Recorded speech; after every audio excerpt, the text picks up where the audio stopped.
ಹರೇ ಕೃಷ್ಣ ಹರೇ ಕೃಷ್ಣ ಕೃಷ್ಣ ಕೃಷ್ಣ ಹರೇ ಹರೇ. ಒಂದ್ ನಿಮಿಷ ಯೂಟ್ಯೂಬ್ ಅಲ್ಲಿ ಲೈವ್ ಹೋಗ್ತಾ ಇದ್ದೀನಿ.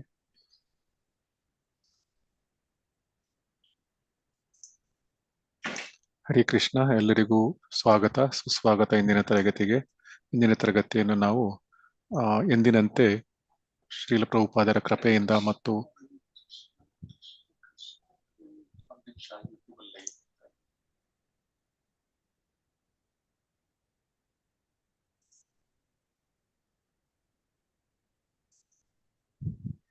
ಎಂದಿನಂತೆ ಇಂದಿನ ತರಗತಿಯನ್ನು ಪ್ರಾರ್ಥನೆಯೊಂದಿಗೆ ಪ್ರಾರಂಭ ಮಾಡೋಣ.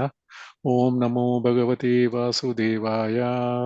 ಓಂ ಅಜ್ಞಾನತಿಮಿರಾಂಧಸ್ಯ ಜ್ಞಾನಾಂಜನಶಲಾಕಯ ಚಕ್ಷುರುನ್ಮಿಲಿತಂ ಯೇನ ತಸ್ಮೈ ಶ್ರೀ ಗುರವೇ ನಮಃ. ವಂದೇಹಂ ಶ್ರೀ ಗುರು ಶ್ರೀಯುತಪದಕಮಲಂ ಶ್ರೀ ಗುರೂನ್ ವೈಷ್ಣವಾಂಶ ಶ್ರೀರೂಪಂ ಸಾಗರಜಾತಂ ಸಾಗಣ ರಘುನಾಥಾನ್ವಿತಂ ಸಜೀವಂ ಸಾದ್ವೈತಂ ಸಾವಧೂತಂ ಪರಿಜನಸಹಿತಂ ಕೃಷ್ಣ ಚೈತನ್ಯ ದೇವಂ ಶ್ರೀ ರಾಧಾ ಕೃಷ್ಣ ಪಾದಾನ್ ಸಾಗಣ ಲಲಿತಾ ಶ್ರೀ ವಿಶಾಖಾನ್ವಿತಾಂಶ. ಹೇ ಕೃಷ್ಣ ಕರುಣಾ ಸಿಂಧು ದೀನಬಂಧು ಜಗತ್ಪತೆ ಗೋಪೇಶ ಗೋಪಿಕಾ ಕಾಂತ ರಾಧಾ ಕಾಂತ ನಮಸ್ತುತೆ. ತಪ್ತ ಕಾಂಚನ ಗೌರಾಂಗಿ ರಾಧೆ ವೃಂದಾವನೇಶ್ವರಿ ವೃಷಭಾನುಸುತೆ ದೇವಿ ಪ್ರಣಮಾಮಿ ಹರಿಪ್ರಿಯೆ.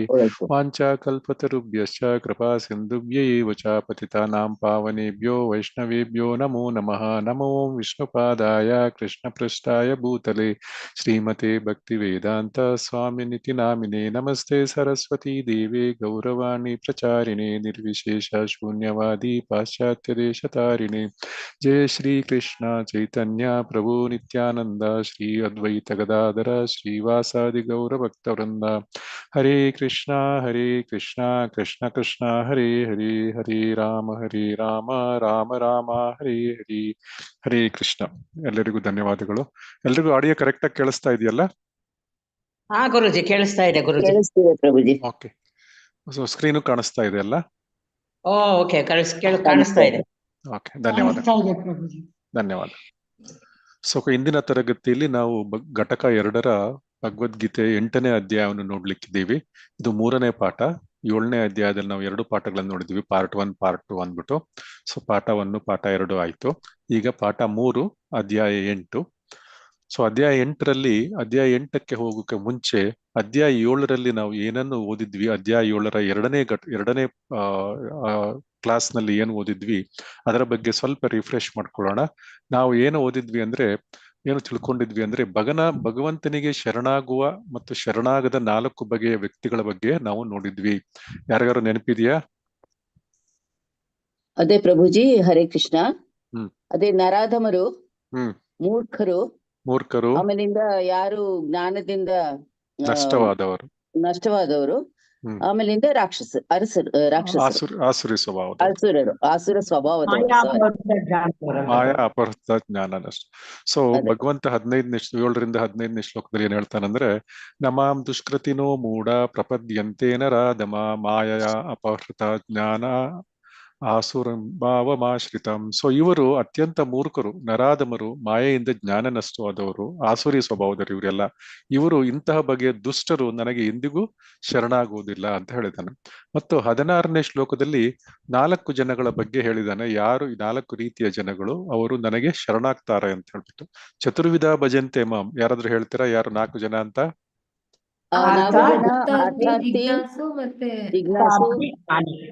Very good, very good. ಚತುರ್ವಿಧ ಭಜಂತೆ ಮಾಂ ಜನಾಃ ಸುಕೃತಿನೋ ಅರ್ಜುನ ಆರ್ತೋ ಜಿಜ್ಞಾಸು ಅರ್ಥಾರ್ಥಿ ಜ್ಞಾನಿ ಚ ಭರತರ್ಷಭ. ಸೊ ಇಲ್ಲಿ ಭಗವಂತ ಹೇಳ್ತಾ ಇದ್ದಾನೆ, 4 ವಿಧಗಳ ಪುಣ್ಯವಂತರು ನನಗೆ ಭಕ್ತಿ ಸೇವೆಯನ್ನು ಮಾಡ್ತಾರೆ. ಅವರು ಯಾರು? ಭಕ್ತಿ ಸೇವೆಯನ್ನು ಮಾಡ್ತಾರೆ ಅನ್ನೋದಕ್ಕಿಂತ ಭಕ್ತಿ ಸೇವೆಯನ್ನು ಮಾಡಲಿಕ್ಕೆ ಪ್ರಾರಂಭ ಮಾಡ್ತಾರೆ. ಅವ್ರು ಯಾರು? ದುಃಖಿಗಳು, ಜಿಜ್ಞಾಸಿಗಳು, ಅರ್ಥಾರ್ಥಿ, ಐಶ್ವರ್ಯವನ್ನು ಬಯಸುವವರು, ಅವರು ಅರ್ಥಾರ್ಥಿಗಳು, ಮತ್ತು ಪರಾತ್ಪರ ಜ್ಞಾನದ ಅನ್ವೇಷಣೆಯನ್ನು ಮಾಡುವವರು. ಇವರು 4 ಬಗೆಯ ಜನರು. ಸೊ ಈ ರೀತಿಯಾಗಿ ನಾವು 4 ಬಗೆಯ ಶರಣಾಗುವ ಮತ್ತು ಶರಣಾಗದ ಬಗೆಯ ವ್ಯಕ್ತಿಗಳ ಬಗ್ಗೆ ನಾವು 7.15 ಮತ್ತು 16ರಲ್ಲಿ ಹಿಂದಿನ ತರಗತಿಯಲ್ಲಿ ತಿಳ್ಕೊಂಡಿದ್ದೀವಿ. ಸೊ ಇವಾಗ 17.19, 17.17 ಮತ್ತು 19ರಲ್ಲಿ ಭಗವಂತ ಕೃಷ್ಣ ಭಕ್ತಿಯನ್ನು ಪ್ರಾರಂಭಿಸಲು ಜ್ಞಾನಿಗಳು ಏಕೆ ಅರ್ಹರು ಅಂತ ಹೇಳಿದಾನೆ. ಸೊ ಅದರಲ್ಲಿ ಏನ್ ಹೇಳ್ತಾನೆ ಅಂದ್ರೆ, ತೇಷಾಂ ಜ್ಞಾನಿ ನಿತ್ಯಯುಕ್ತ ಏಕ ಭಕ್ತಿರ್ವಿಶಿಷ್ಯತೆ ಪ್ರಿಯೋ ಹಿ ಜ್ಞಾನಿನೋ ಅರ್ಥಮಹಂ ಸ ಮಮ ಪ್ರಿಯ. ಇಲ್ಲಿ ಭಗವಂತ ಹೇಳಿದ 17ನೇ ಶ್ಲೋಕದಲ್ಲಿ ಇಂಥವರಲ್ಲಿ ಪೂರ್ಣ ಜ್ಞಾನ ಇರುವವರು, ಈ ಯಾರು 4 ಜನ ಭಗವಂತನ ಸೇವೆ ಮಾಡ್ಲಿಕ್ಕೆ ಇಷ್ಟಪಡ್ತಾರೆ ಅಂತವರಲ್ಲಿ ಪೂರ್ಣ ಜ್ಞಾನ ಇರುವವರು. ಬರೀ ಜ್ಞಾನ ಇದ್ರೆ ಸಾಕು, ಬರೀ ಜ್ಞಾನಿ ಇದ್ರೆ ಸಾಲದು. ಭಗವಂತ ಹೇಳ್ತಾನೆ ಸದಾ ಶುದ್ಧ ಭಕ್ತಿಯಲ್ಲಿ ನಿರತರಾಗಿರ್ಬೇಕು. ಇವರಲ್ಲಿ ಪೂರ್ಣ ಜ್ಞಾನ ಇರುವವರು ಮತ್ತು ಸದಾ ನನ್ನ ಶುದ್ಧ ಭಕ್ತಿಯಲ್ಲಿ ಯಾರು ನಿರತರಾಗಿರ್ತಾರೆ ಅಂತಹವರು ಶ್ರೇಷ್ಠರು. ಸೊ ಭಗವಂತ ಹೇಳ್ತಾನೆ ಯಾರು ಭಕ್ತಿ ಸೇವೆ ಮಾಡ್ತಾರೆ ಮತ್ತು ಜ್ಞಾನವನ್ನು ಪಡ್ಕೊಂಡಿರ್ತಾರೆ ಅವರು ಎಲ್ಲರಲ್ಲಿ ಶ್ರೇಷ್ಠರು, ಮತ್ತೆ ಅವರು ನನಗೆ ಅತ್ಯಂತ ಪ್ರಿಯನಾದವನು ಅಂತ ಭಗವಂತ ಇಲ್ಲಿ ಹೇಳ್ತಾರೆ. ಸೊ 15 ಮತ್ತೆ 16 ಮತ್ತೆ 17ನೇ ಶ್ಲೋಕ, 17 ಮತ್ತೆ 17ನೇ ಶ್ಲೋಕದಲ್ಲಿ ಹೇಳ್ತಾ ಇದ್ದಾನೆ. 18ನೇ ಶ್ಲೋಕದಲ್ಲಿ ಭಗವಂತ ಏನ್ ಹೇಳಿದ್ದಾನೆ ಅಂದ್ರೆ ಎಲ್ಲ ಭಕ್ತರು ನಿಸ್ಸಂದೇಹವಾಗಿ ಉದಾರ ಆತ್ಮಗಳೇ, ಆದರೆ ನನ್ನ ಅರಿವಿನಲ್ಲಿ ನೆಲೆಸಿನವನು ಅಂದ್ರೆ ಸದಾ ಭಗವಂತನ ಜ್ಞಾನದಲ್ಲಿ ಇರಬೇಕು. ಸೊ ಧ್ಯಾನದಲ್ಲಿ ಯಾರು ಭಗವಂತನ ಧ್ಯಾನದಲ್ಲಿ ಇರ್ತಾರೆ ಅವರು ಭಗವಂತನ ಅಲೌಕಿಕ ಸೇವೆಯಲ್ಲಿ ಸುಲಭವಾಗಿ ನಿರತರಾಗಿರ್ತಾರೆ ಮತ್ತು ಅವನು ಅತ್ಯುನ್ನತ ಮತ್ತು ಅತ್ಯಂತ ಪರಿಪೂರ್ಣವಾದ ನನ್ನನ್ನೇ ಸೇರ್ತಾರೆ. ನನ್ನ ಅತ್ಯಂತ ಪರಿಪೂರ್ಣವಾದ ಗುರಿಯನ್ನು ಕೃಷ್ಣನನ್ನು ಸೇರುವುದು, ಕೃಷ್ಣನನ್ನು ಗೋಲೋಕ ಬೃಂದಾವನದಲ್ಲಿ ಅನಂತವಾಗಿ ಸೇವೆ ಸಲ್ಲಿಸುವುದಕ್ಕೆ ಸೇರುವುದು, ಅದನ್ನು ನನ್ನನ್ನೇ ಸೇರ್ತಾನೆ ಅಂತ ಹೇಳ್ತಾನೆ. ಉದಾರಾಹ ಸರ್ವ ಏವೈತಿ ಜ್ಞಾನಿ ತಾತ್ವೈವ ಮೇ ಮತಂ ಅಸ್ಥಿತಃ ಸಹಿ ಯುಕ್ತಾತ್ಮ ಮಾಮೇವ ಉತ್ತಮಂ ಗತಿ. ಸೊ ಉತ್ತಮ ಗತಿಯನ್ನು ಸೇರ್ಕೊಳ್ತಾನೆ. ಉತ್ತಮ ಗತಿ ಏನೆಂದ್ರು ಕೃಷ್ಣನನ್ನು ಸೇರಿಕೊಳ್ಳುವುದು. ಮತ್ತು 19ನೇ ಶ್ಲೋಕದಲ್ಲಿ ಭಗವಂತ ಹೇಳ್ತಾನೆ, ಇದು ಬಹುನಾಂ ಜನ್ಮನಾಮ್ ಅಂತ ಯಾರಾದ್ರೂ ಹೇಳ್ತಾರೆ ಈ ಶ್ಲೋಕ? ಇದು ಬಹುನಾಂ ಜನ್ಮನಾಮಂತೆ ಜ್ಞಾನವಾನ್ ಮಾಂ ಪ್ರಪದ್ಯತೆ ವಾಸುದೇವಃ ಸರ್ವಮಿತಿ ಸಮಹಾತ್ಮ ಸುದುರ್ಲಭಃ. ಹರೇ ತುಂಬಾ ಕೃಷ್ಣ ಪ್ರಭು. ಚೆನ್ನಾಗಿ ಹೇಳಿದ್ರಿ ಮಾತಾಜಿ. ಸೊ ಅನುವಾದದಲ್ಲಿ ಏನ್ ಹೇಳ್ತಾ ಇದ್ರೆ ಅಂದ್ರೆ ಅನೇಕ ಬಾರಿ ಹುಟ್ಟಿ ಸತ್ತ ನಂತರ ವಾಸ್ತವವಾಗಿ ಯಾರು ಜ್ಞಾನದಲ್ಲಿ ಇರ್ತಾನೆ ಅವನಿಗೆ ಅರ್ಥ ಆಗುತ್ತೆ ಎಲ್ಲ ಕಾರಣಗಳ ಕಾರಣ ಶ್ರೀಕೃಷ್ಣನೇ ಎಂದು ಅರ್ಥವಾಗುತ್ತೆ. ಆದ್ರಿಂದ ಭಗವಂತನಿಗೆ ಅವನು ಶರಣಾಗ್ತಾನೆ. ಆದ್ರೆ ಅಂತಹ ಮಹಾತ್ಮರು ಬಹಳ ಸುದುರ್ಲಭ, ಅಂದ್ರೆ ತುಂಬಾ ದುರ್ಲಭವಾಗಿ ಸಿಗ್ತಾರೆ ಅಂತೇಳಿ. ಸೊ ಈ ಜ್ಞಾನಿಗಳು ಕೃಷ್ಣ ಭಕ್ತಿಯನ್ನು ಪ್ರಾರಂಭಿಸಲು ಏಕೆ ಅರ್ಹರು ಅಂದ್ಬಿಟ್ಟು ಇಲ್ಲಿ ಹೇಳಲಾಗಿದೆ. ಯಾಕಂದ್ರೆ ಅವರು ಅನೇಕ ಜನ್ಮಗಳಲ್ಲಿ ಎತ್ತಿ ಅವರು ಕೃಷ್ಣನನ್ನು ಭಜಿಸಿ ಅವರು ಈ ಪರಿಸ್ಥಿತಿಗೆ ಇಂದಿನ ಸ್ಥಿತಿಗೆ ಬಂದಿದ್ದಾರೆ ಅವರು. ಸೊ ಆದ್ರಿಂದ ಅವರು ಕೃಷ್ಣ ಭಕ್ತಿಯನ್ನು ಪ್ರಾರಂಭಿಸಲು ಏಕೆ ಅರ್ಹರು. ಅವರು ಸದಾ ಕೃಷ್ಣನನ್ನೇ ಸರ್ವ ಕಾರಣಗಳ ಕಾರಣ ಕೃಷ್ಣ ಅಂತ ಅವರು ತಿಳ್ಕೊಂಡಿದ್ದಾರೆ. ಸೊ ಕೊನೆಗೆ 7.20 ಮತ್ತು 21, 22ರಲ್ಲಿ ಈ ದೇವತಾರಾಧನೆ ಬಗ್ಗೆ ಹೇಳಿದ್ದಾರೆ. ಸೊ ಆರಾಧನೆ ಬಗ್ಗೆ ಏನ್ ಹೇಳಿದ್ದಾನೆ ಭಗವಂತ ಅಂದ್ರೆ ಕಾಮೈಸ್ತಸ್ಥೈ ಹೃತಸ್ನಾನ ಪ್ರಪದ್ಯಂತೆ ಅನ್ಯ ದೇವತಾಃ ತಂ ತಂ ನಿಯಮಂ ಆಸ್ಥಾಯ ಪ್ರಕೃತ್ಯ ನಿಯತಾ ಸ್ವಯ. ಐಹಿಕ ಬಯಕೆಗಳು ಯಾರ ಬುದ್ಧಿಶಕ್ತಿಯನ್ನು ಕದ್ದಿದೆವೆಯೋ ಅಂತಹವರು ದೇವತೆಗಳಿಗೆ ಶರಣಾಗ್ತಾರೆ. ಯಾರು ದೇವತೆಗಳಿಗೆ ಶರಣಾಗ್ತಾರೆ? ಈ ಐಹಿಕ ಬಯಕೆಗಳು ಏನಿದಾವೆ ಅವು ಆ ಬಯಕೆಗಳು ಕಾಮಾತುರರು ಅವರು ಬುದ್ಧಿಶಕ್ತಿಯನ್ನು ಕದ್ದಿವೆ. ಸೊ ಅಂತಹವರು ತಮ್ಮ ಸ್ವಭಾವಗಳಿಗೆ ಅನುಗುಣವಾಗಿ ಪೂಜೆಯ ನಿರ್ದಿಷ್ಟ ನಿಬಂಧನೆಗಳನ್ನು ಆಚರಿಸುತ್ತಾರೆ. ಸೊ ತಮ್ಮ ಸ್ವಭಾವಗಳಿಗೆ ಅನುಗುಣವಾಗಿ ಅಂದ್ರೆ ಯಾರು ತಾಮಸ ಗುಣದಲ್ಲಿ ಇರ್ತಾರೆ ಅವರು ನಾನ್ ವೆಜ್ ಆತರ ಎಲ್ಲ ತಿನ್ನೋ ದೇವಿಗೆ ಪೂಜೆಗಳೆಲ್ಲ ಮಾಡ್ತಾರೆ, ಕಾಳಿ ಪೂಜೆ ಮಾಡೋದು ಈ ತರ ಎಲ್ಲ ಮಾಡ್ತಾರೆ. ಅವರ ಸ್ವಭಾವ ಅದು. ಯಾರು ಸತ್ವಗುಣದಲ್ಲಿ ಇರ್ತಾರೆ ಅವರು, ಯಾರು ಸತ್ವಗುಣದ ದೇವತೆಗಳಿರ್ತಾರೆ ಅಂತವ್ರನ್ನ ಪೂಜೆ ಮಾಡ್ತಾರೆ. ಒಟ್ಟಿನಲ್ಲಿ ಇವರಿಗೆ ಸಮಸ್ಯೆ ಏನು ಅಂದ್ರೆ ಅವರಿಗೆ ಅರ್ಜೆಂಟ್ ಆಗಿ ಕೆಲಸ ಆಗ್ಬೇಕು. ಕಾಮ ಅಂದ್ರೆ ಇಲ್ಲಿ ಬರೀ ಸೆಕ್ಸ್ ಅಂತಲ್ಲ, ಕಾಮ ಅಂದ್ರೆ ಯಾವುದೇ ವಿಷಯದ ಬಗ್ಗೆ ನಾವು ಕಾಮಿಸುವುದು. ಸೊ ಯಾವುದೇ ವಿಷಯದ ಬಗ್ಗೆ ಅತಿಯಾಗಿ ಅದನ್ನು ಪಡೆದುಕೊಳ್ಳಬೇಕು ಅನ್ನುವ ಉತ್ಕಟವಾದ ಇಚ್ಛೆನ ಕಾಮ ಅಂತ ಹೇಳ್ತಾರೆ. ಸೊ ಯಾವುದೇ ಇರ್ಬೋದು, ಅದು ಒಂದು ಮಕ್ಕಳಿರ್ಬೋದು, ಮಕ್ಕಳನ್ನ ಪಡೆಯುವ ಇರ್ಬೋದು, ಅಥವಾ ಒಂದು ಮನೆ ಕಟ್ಟುವುದು ಇರ್ಬೋದು, ಅಥವಾ ಒಂದು ಕಾರ್ ತಗೊಳ್ಳೋದು. ಅತ್ಯಂತ ಉತ್ಕಟವಾಗಿ ಯಾವಾಗ ಕಾಮ ಬುದ್ಧಿ ಶಕ್ತಿ ಕೆಡ್ತವೆ, ಸೊ ಕಾಮ ಒಂದು ಆ ಬುದ್ಧಿಯನ್ನು ಕೆಡಿಸುತ್ತೆ, ಆಗ ಅವರು ದೇವತೆಗಳಿಗೆ ಶರಣಾಗ್ತಾರೆ, ಅರ್ಥಕ್ಕಾಗಿ ಶರಣಾಗ್ತಾರೆ. ಸೊ ಈ ರೀತಿಯಾಗಿ ಇಂತಹವರು ದೇವತಾ ಆರಾಧನೆ ಮಾಡ್ತಾರೆ. ಸೊ 21ನೇ ಶ್ಲೋಕದಲ್ಲಿ ಭಗವಂತ ಹೇಳಿದ್ದಾನೆ, ಯೋ ಯೋ ಯಾಂ ತನು ಭಕ್ತಃ ಶ್ರದ್ಧಾಯಾರ್ಚಿತುಮಿಚ್ಛತಿ ತಸ್ಯ ತಸ್ಯ ಚಲಾಂ ಶ್ರದ್ಧಾಂ ತಾಮೇವ ವಿವಿಧಾಮ್ಯಹಂ. ನಾನು ಪರಮಾತ್ಮನಾಗಿ ಪ್ರತಿಯೊಬ್ಬನ ಹೃದಯದಲ್ಲಿ ನೆಲೆಸಿಕೊಂಡು ಯಾರಾದರೂ ಯಾವ ದೇವತೆಯನ್ನು ಪೂಜಿಸಲು ಇಚ್ಛಿಸುತ್ತಾರೆ ಆ ದೇವತೆಗೆ ಅವನ ಮನಸ್ಸನ್ನು ಮುಡಿಪಾಗುವಂತೆ ಅವನ ಶ್ರದ್ಧೆಯನ್ನು ಸ್ಥಿರಗೊಳಿಸುತ್ತಾನೆ. ಅಂದ್ರೆ ನಾವು ಯಾವುದೇ ದೇವರನ್ನ ಬಗ್ಗೆ, ಒಂದು ಗಣೇಶನ ಬಗ್ಗೆ ಅಥವಾ ಒಂದು ಲಕ್ಷ್ಮಿಯ ಬಗ್ಗೆ ಅಥವಾ ಬೇರೆ ಯಾರ ಬಗ್ಗೆ ಏನಾದ್ರೂ ನಾವು ಒಂದು ಐಶ್ವರ್ಯಕ್ಕೆ ಅಥವಾ ಬೇರೆ ಯಾವುದೋ ವಿಷಯಕ್ಕೆ ನಾವು ಅವರನ್ನು ಪೂಜಿಸಲು ಇಷ್ಟಪಟ್ಟರೆ ಭಗವಂತ, ಯಾಕಂದ್ರೆ ನಮ್ಮ ಎಲ್ಲ ಹೃದಯದಲ್ಲೂ ಇದ್ದಾನ ಅವನು, ಶ್ರೀರೋಧಕ ಶಾಹಿ ವಿಷ್ಣುವಾಗಿ. ಅವನೇನ್ ಮಾಡ್ತಾನೆ, ನಮ್ಮ ಮನಸ್ಸನ್ನು ಆ ಕಡೆಗೆ ತಿರುಗಿಸ್ತಾನೆ. ಸೊ ಆ ಕಡೆಗೆ ತಿರುಗಿಸಿ, ಸರಿ ನೀನು ಆ ದೇವತೆಯನ್ನು ಪೂಜೆ ಮಾಡ್ಕೋ ಅಂದ್ಬಿಟ್ಟು ಆ ದೇವತೆಗೆ ಮನಸ್ಸನ್ನು, ಆ ದೇವತೆಯಲ್ಲಿ ಮನಸ್ಸನ್ನು, ನಮಗೆ ಶ್ರದ್ಧೆಯನ್ನು ಅಲ್ಲಿ ಇಡ್ತಾನೆ. ಸೊ 22ನೇ ಶ್ಲೋಕದಲ್ಲಿ ಭಗವಂತ ಹೇಳಿದಾನೆ, ಇಂತಹ ಶ್ರದ್ಧೆಯನ್ನು ಯಾರು ಪಡಿತಾರೆ, ಅಂತಹ ದೇವತೆಗಳ ಶ್ರದ್ಧೆಯನ್ನು ಪಡಿತಾರೆ, ಅವನು ಒಬ್ಬ ನಿರ್ದಿಷ್ಟ ದೇವತೆಯನ್ನು ಪೂಜಿಸ್ತಾನೆ. ಸತಯ ಶ್ರದ್ಧೆಯ ಯುಕ್ತಸ್ತರಸ್ಯ ಆರಾಧನಾ ಮೀಹತೆ ಲಭತೆ ಚ ತತಃ ಕಾಮನ್ಯೈವ ವಿಹಿತಾನ್ ಹೀತಾನ್. ಸೊ ಆದರೆ ವಾಸ್ತವವಾಗಿ ಈ ಅನುಗ್ರಹಗಳನ್ನು ಎಲ್ಲವನ್ನೂ ನೀಡುವುದು ಭಗವಂತನೇ. ಸೊ ಇಂಥ ಶ್ರದ್ಧೆಯನ್ನು, ನಿರ್ದಿಷ್ಟ ದೇವಿಯನ್ನು ಪೂಜಿಸಿ ತನ್ನ ಅಭಿಷ್ಟಗಳನ್ನು ಪಡೆದುಕೊಳ್ಳಲು ಪ್ರಯತ್ನಿಸ್ತಾನೆ. ಸೊ ಗಣೇಶನಲ್ಲಿ ಹೇಳ್ತಾರೆ, ಈ ಸಾರಿ ಎಕ್ಸಾಮ್ ಪಾಸ್ ಆದ್ರೆ 101 ತೆಂಗಿನಕಾಯಿ ನಿಂಗೆ ಕೊಡಿಸ್ತೇನೆ ಗ್ಯಾರಂಟಿ ಅಂತ ಹೇಳಿ. ಗಣೇಶನಿಗೆ 101 ತೆಂಗಿನಕಾಯಿ ತಗೊಂಡು ಏನ್ ಮಾಡ್ಬೇಕಾಗಿದೆ? ಬೇಕಾದ್ರೆ ಅವನು ಪೂರ ತೆಂಗಿನಕಾಯಿ ಎಲ್ಲಿ ಬೇಕಾದ್ರೂ ತೆಂಗಿನಕಾಯಿ ಇಡಬಹುದು ಅವರು. ಸೊ ಗಣೇಶನಿಗೆ ಅದರ ಒಂದು ಲಂಚವನ್ನು ಕೊಡುವ ಕೆಲಸವನ್ನು ಮಾಡ್ತೇವೆ ನಾವು. ಸೊ ಈ ರೀತಿಯಾಗಿ ಏನೇ ಕೊಟ್ಟರು ಭಗವಂತ ಗಣೇಶ ದೇವತೆಯ ಮೂಲಕ ಕೊಟ್ಟರು ಅಥವಾ ಶಿವನ ಮೂಲಕವಾಗಿ ಕೊಟ್ಟರು ಕೂಡ ಅದೆಲ್ಲವನ್ನು ಅನುಗ್ರಹಗಳು ಬರುವುದು ಕೃಷ್ಣನಿಂದಲೇ. ಸೊ ಆದ್ದರಿಂದ ವಾಸ್ತವವಾಗಿ ಈ ಅನುಗ್ರಹಗಳೆಲ್ಲನೂ ಅವರು ಕೃಷ್ಣನ ಪರ್ಮಿಷನ್ ಇಲ್ಲದೆ ಏನು ನಮಗೆ ಕೊಡ್ಲಿಕ್ಕೆ ಸಾಧ್ಯ ಇಲ್ಲ. ಸೊ ಆದ್ರಿಂದ ಭಗವಂತ ಹೇಳ್ತಾನೆ, ನನ್ನನ್ನೇ ಪೂಜಿಸಿರುವುದರಿಂದ ಯಾರಿಗೆ ಈ ವಿಷಯ ಗೊತ್ತಿದೆ ಅವರು ನನ್ನನ್ನೇ ಪೂಜಿಸ್ತಾರೆ. ಸೊ ಅವರು ಇತರ ದೇವತೆಗಳನ್ನು ಪೂಜಿಸಿ ತಮ್ಮ ಸಮಯವನ್ನು ವ್ಯರ್ಥವಾಗಿ, ಶ್ರಮಯೇವ ಕೇವಲಂ, ಸೊ ವ್ಯರ್ಥವಾಗಿ ಸಮಯ ಮತ್ತು ಶ್ರಮವನ್ನು ಹಾಳೆ ಮಾಡಿಕೊಳ್ಳುವುದಿಲ್ಲ. ಸೊ ಈಗ ಮತ್ತೆ ಕೃಷ್ಣನು ಅವನ ಅಂತರಂಗ ಶಕ್ತಿಯಿಂದ ಹೇಗೆ ಆವರಿಸಲ್ಪಟ್ಟಿದ್ದಾನೆ ಎಂದು 25ನೇ ಶ್ಲೋಕದಲ್ಲಿ ಹೇಳಿದ್ದಾರೆ. ಸೊ ಮೂಢರಿಗೆ ಮತ್ತು ಬುದ್ಧಿಹೀನರಿಗೆ ಭಗವಂತ ಹೇಳ್ತಾನೆ, ನಾನು ಎಂದೂ ಕಾಣಿಸಿಕೊಳ್ಳುವುದಿಲ್ಲ. ಅವರ ಮಟ್ಟಿಗೆ, ಅಂದ್ರೆ ಮೂಢರು ಮತ್ತು ಬುದ್ಧಿಹೀನರಿಗೆ ಯಾರು ಭಗವಂತ 4 ರೀತಿಯ ಜನಗಳ ಬಗ್ಗೆ ನೋಡಿದೀವಿ ನಾವು, ಅವರು ರಾಕ್ಷಸರು, ನರಾಧಮರು ಇತ್ಯಾದಿಗಳು. ಅವರ ಮಟ್ಟಿಗೆ ಭಗವಂತ ಅಂತರಂಗ ಶಕ್ತಿಯಿಂದ ಆವರ್ತನಾಗಿರುತ್ತಾನೆ. ಆದ್ರಿಂದ ಭಗವಂತನಿಗೆ ಹುಟ್ಟಿಲ್ಲ, ಸಾವು ಇಲ್ಲ, ಅವ್ಯಯ ಎನ್ನುವುದು ಅವರಿಗೆ ಎಂದಿಗೂ ಗೊತ್ತಾಗೋದಿಲ್ಲ. ಸೊ ಕೃಷ್ಣನು ತನ್ನ ಅಂತರಂಗ ಶಕ್ತಿಯಿಂದ ಆವರಿಸಲ್ಪಟ್ಟು ಅವರನ್ನು ಯಾರಿಗೆ ಕಾಣಿಸ್ಬೇಕು ಅನ್ನುವುದರ ಒಂದು ಬಗ್ಗೆ ಅವನು ಕಾಯ್ದಿರಿಸ್ಕೊಂಡಿರ್ತಾನೆ, ತನ್ನ ಹಕ್ಕನ್ನು ಕಾಯ್ದಿರಿಸ್ಕೊಂಡಿರ್ತಾನೆ. ಎಲ್ರಿಗೂ ಅವನು ದರ್ಶನ ಕೊಡುವ ಒಂದು ಹಕ್ಕನ್ನು ಅವನು ಯಾರಿಗೆ ಕೊಡ್ಬೇಕು, ಯಾರಿಗೆ ಕೊಡಬಾರ್ದು ಅನ್ನೋ ಹಕ್ಕನ್ನು ಅವನು ಕಾಯ್ದಿರಿಸ್ಕೊಂಡಿರ್ತಾನೆ. ಎಲ್ರಿಗೂ ಕೊಡೋ ಅವಶ್ಯಕತೆ ಇಲ್ಲ. ಸೊ ಕೃಷ್ಣ ಭಕ್ತಿಯ ಅಭ್ಯಾಸಕ್ಕಾಗಿ ಪುಣ್ಯ ಕರ್ಮಣ ಪ್ರಸ್ತುತತೆ, ಹೇಗೆ ಪುಣ್ಯ ಕರ್ಮಗಳನ್ನು ಮಾಡುವುದು ಅಂದ್ಬಿಟ್ಟು.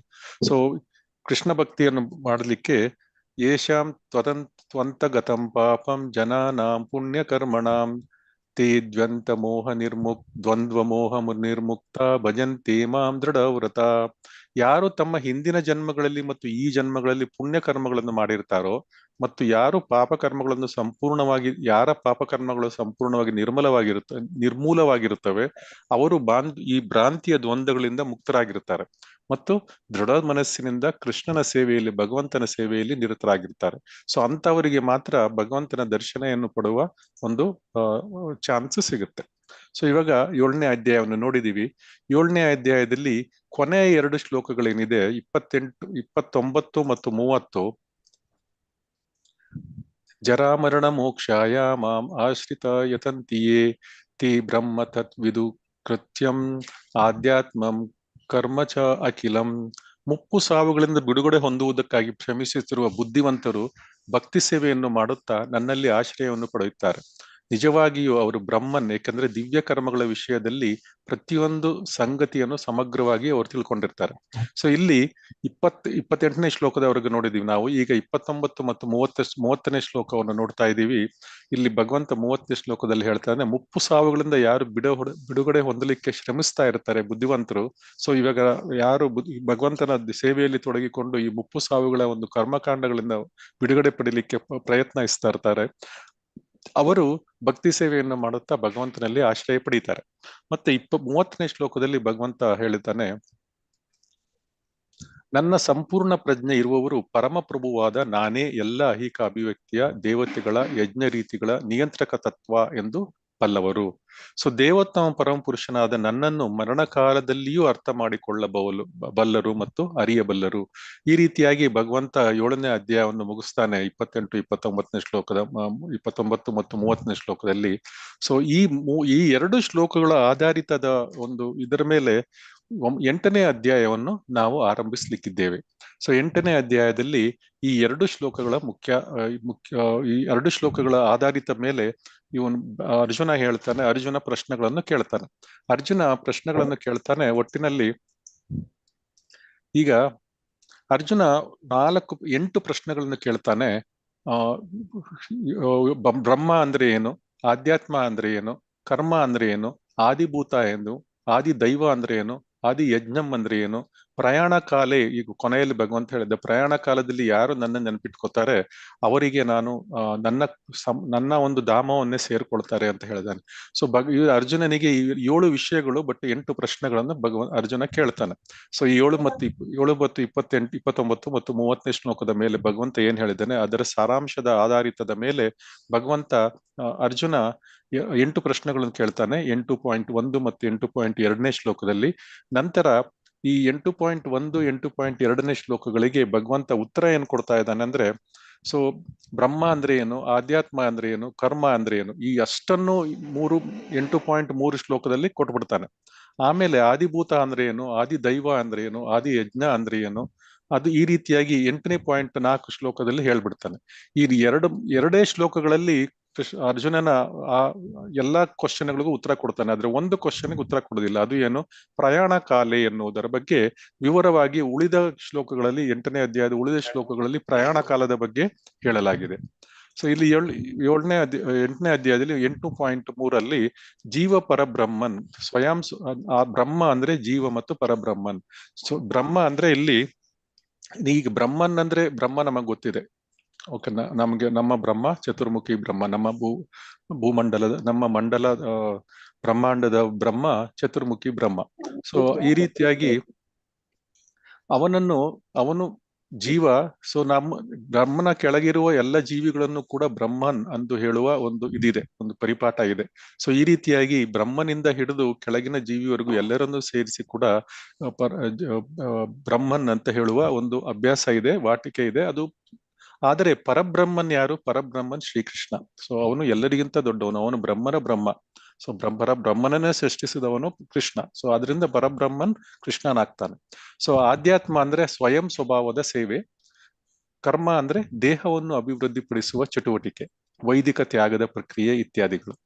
ಸೊ ಅಧಿಭೂತ ಅಂದ್ರೆ ಭೌತಿಕ ಅಭಿವ್ಯಕ್ತಿ. ನಾವು ಈಗ ಅಧಿಭೂತದ ಬಗ್ಗೆ ನಾವು ಈ ಭೌತಿಕವಾದ ಅಭಿವ್ಯಕ್ತಿ ಪ್ರಪಂಚಗಳೆಲ್ಲ ಅಧಿಭೂತ. ಆದಿ ದೈವ ಅಂದ್ರೆ ವಿಶ್ವರೂಪ, ಭಗವಂತನ ವಿಶ್ವರೂಪ. ಸೊ ದೇವತೆಗಳು ಎಲ್ಲ ಭಗವಂತನ ವಿಶ್ವರೂಪ. ನಾವು 11ನೇ ಚಾಪ್ಟರ್ ಅಲ್ಲಿ ನೋಡ್ಲಿಕ್ಕಿದ್ದೇವೆ. ಸೊ 11ನೇ ಚಾಪ್ಟರ್ ಅಲ್ಲಿ ನೋಡ್ಲಿಕ್ಕಿರುವ ವಿಶ್ವರೂಪ ಆದಿದೈವದ ಒಂದು ಭಾಗ. ಸೊ ಮತ್ತೆ ಅದು ದೇವತೆಗಳು ಸೇರಿಸ್ಕೊಳ್ತಾರೆ ಅದಕ್ಕೆ. ಇದೆಲ್ಲ ಎರಡನ್ನೂ ಸೇರಿಸಿ ಆದಿದೈವ ಅಂತ ಕರೀತಾರೆ. ಸೊ ಆದಿ ಯಜ್ಞಂ ಅಂದ್ರೆ ಪರಮಾತ್ಮನ ಬಗ್ಗೆ ಯಜ್ಞವನ್ನು ಮಾಡುವುದು. ಈ 2 ಶ್ಲೋಕಗಳನ್ನು ನಾವು 8.3 ಮತ್ತು 8.4 ಶ್ಲೋಕಗಳಲ್ಲಿ ಇದನ್ನು ಈಗ ನೋಡ್ಲಿಕ್ಕಿದ್ದೇವೆ. ಸೊ ಮೊದಲು ಶ್ರೀಕೃಷ್ಣ ಇದು ಅರ್ಜುನನ ಪ್ರಶ್ನೆಗಳನ್ನು ತಿಳಿದುಕೊಳ್ಳೋಣ. ಯಾರಾದ್ರೂ ಓದ್ಲಿಕ್ಕೆ ಹ್ಯಾಂಡ್ ರೈಸ್ ಮಾಡ್ತೀರಾ? ಗುರುಜಿ ಓದಿ ಮಾತಾಜಿ. ಹರೇ ಕೃಷ್ಣ. ಕೃಷ್ಣ ಪ್ರಜ್ಞೆಯ ದಿವ್ಯ ಸಹಯೋಗದಲ್ಲಿರುವ ಮನುಷ್ಯನು ಪರಮಪ್ರಭು ಹೇಗೆ ಐಹಿಕ ಅಭಿವ್ಯಕ್ತಿಯನ್ನು ಮತ್ತು ದೇವತೆಗಳನ್ನು ಆಳುವ ತತ್ವ ಎಂಬುದನ್ನು ತಿಳಿಯಬಲ್ಲ. ಇಂತಹ ದಿವ್ಯ ಸಹಯೋಗದಿಂದ ಮನುಷ್ಯನು ಕ್ರಮೇಣ ದೇವೋತ್ತಮ ಪರಮಪುರುಷನ ವಿಷಯವನ್ನು ಮನಗಾಣುತ್ತಾನೆ. ಮರಣಕಾಲದಲ್ಲಿ ಕೃಷ್ಣ ಪ್ರಜ್ಞೆ ಇರುವ ಇಂತಹ ಮನುಷ್ಯನು ಕೃಷ್ಣನನ್ನು ಮರೆಯಲು ಸಾಧ್ಯವೇ ಇಲ್ಲ. ಸಹಜವಾಗಿ ಆತನು ಪ್ರಭುವಿನ ಲೋಕವಾದ ಗೋಲೋಕ ವೃಂದಾವನಕ್ಕೆ ಏರಿಸಲ್ಪಡುತ್ತಾನೆ. ಭಗವದ್ಗೀತಾ 7.30. ಹರೇ ಕೃಷ್ಣ ಗುರುಜಿ. ಓಕೆ, ಈಗ 8.1ನೇ ಶ್ಲೋಕವನ್ನು ನೋಡೋಣ. 8.1ನೇ ಶ್ಲೋಕದಲ್ಲಿ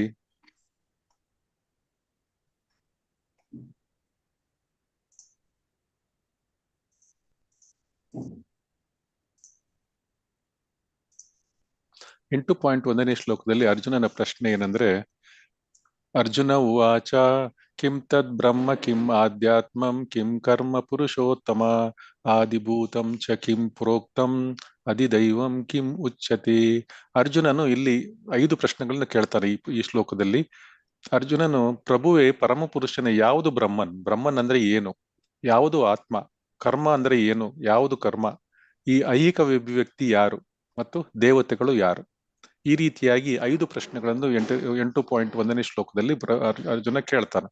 ಸೊ ಇಲ್ಲಿ ಇದಕ್ಕೆ ಮತ್ತೆ 8.2ರಲ್ಲಿ ಅರ್ಜುನ ಮತ್ತೆ ಕೇಳ್ತಾನೆ, ಅಧಿಯಜ್ಞಂ ಕಥಂ ಕೋತ್ರ ದೇಹೇಸ್ಮಿನ್ ಮಧುಸೂದನ ಪ್ರಯಾಣ ಕಾಲೇ ಚ ಕಥಂ ಜಿಜ್ಞೋಸಿ ನಿಯತಾತ್ಮಭಿಃ ಆದಿಯಜ್ಞಂ ಕಥಂ ಅತ್ರ ದೇಹೇ ಅಸ್ಮಿನ್ ಮಧುಸೂದನ ಪ್ರಯಾಣ ಕಾಲೇ ಚೇ ಕಥಂ ಜ್ಞೇಯ ಅಸ್ಸಿ ನಿಯತಾತ್ಮಭಿಃ. ಮಧುಸೂದನನೇ, ಯಜ್ಞದ ಪ್ರಭುವು ಯಾರು? ಇದು 6ನೇ ಪ್ರಶ್ನೆ. 7ನೇ ಪ್ರಶ್ನೆ, ಅವನು ದೇಹದಲ್ಲಿ ಹೇಗೆ ವಾಸಿಸ್ತಾನೆ? ಮತ್ತು 8ನೇ ಪ್ರಶ್ನೆ, ಭಕ್ತಿ ಸೇವೆಯಲ್ಲಿ ತೊಡಗಿರುವವರನ್ನು ಮರಣ ಕಾಲದಲ್ಲಿ ನಿನ್ನನ್ನು ತಿಳಿಯುವುದು ಹೇಗೆ? ಸೊ ಯಾರು ಭಕ್ತಿ ಸೇವೆಯಲ್ಲಿ ತೊಡಗಿರ್ತಾರೆ ಅವರು ಮರಣ ಕಾಲದಲ್ಲಿ ನಿನ್ನನ್ನು ತಿಳಿಯುವುದು ಹೇಗೆ? ಅರ್ಜುನನ ಪ್ರಶ್ನೆ ಏನು ಅಂದ್ರೆ, ಈ ಮರಣ ಕಾಲದಲ್ಲಿ ಹೆಸರು ತೆಗೆದ್ರೆ ಸಾಕಲ್ಲ, ನಾರಾಯಣ ಅಂದ್ಬಿಟ್ಟು ಅಜಾಮಿಲನ ಕತೆ ನಾವು ಕೇಳಿದೀವಿ. ನಾರಾಯಣ ಅಂತ ಕರೆದ ಮರಣ ಕಾಲದಲ್ಲಿ ಅವನಿಗೆ ಭಗವಂತ ಧಾಮಕ್ಕೆ ಕರ್ಕೊಂಡು ಹೋದ. ಸೊ ಅದೇ ರೀತಿ ಅಷ್ಟು ಸಾಕ?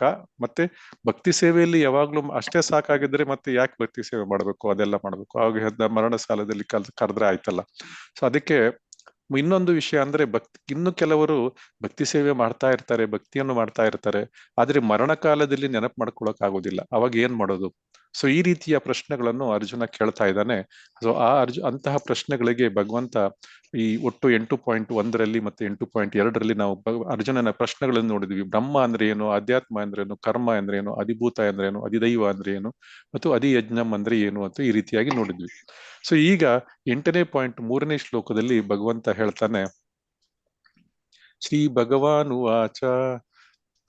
ಸೊ 8 ಪ್ರಶ್ನೆಗಳಲ್ಲಿ 6 ಪ್ರಶ್ನೆಗಳು ಏನು, ಬ್ರಹ್ಮ, ಅಧ್ಯಾತ್ಮ,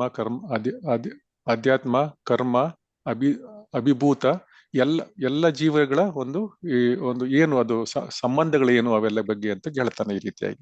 ಸೊ ಭಗವಂತ ಹೇಳ್ತಾನೆ, ಶ್ರೀ ಭಗವಾನ್ ಉವಾಚ 3ನೇ ಶ್ಲೋಕದಲ್ಲಿ, ಅಕ್ಷರಂ ಬ್ರಹ್ಮ ಪರಮಂ ಸ್ವಭಾವೋ ಆಧ್ಯಾತ್ಮ ಮುಚ್ಯತೆ ಭೂತ ಭಾವೋದ್ಭವಕರೋ ನಿಸರ್ಗ ಕರ್ಮ ಸಂಹಿತಃ.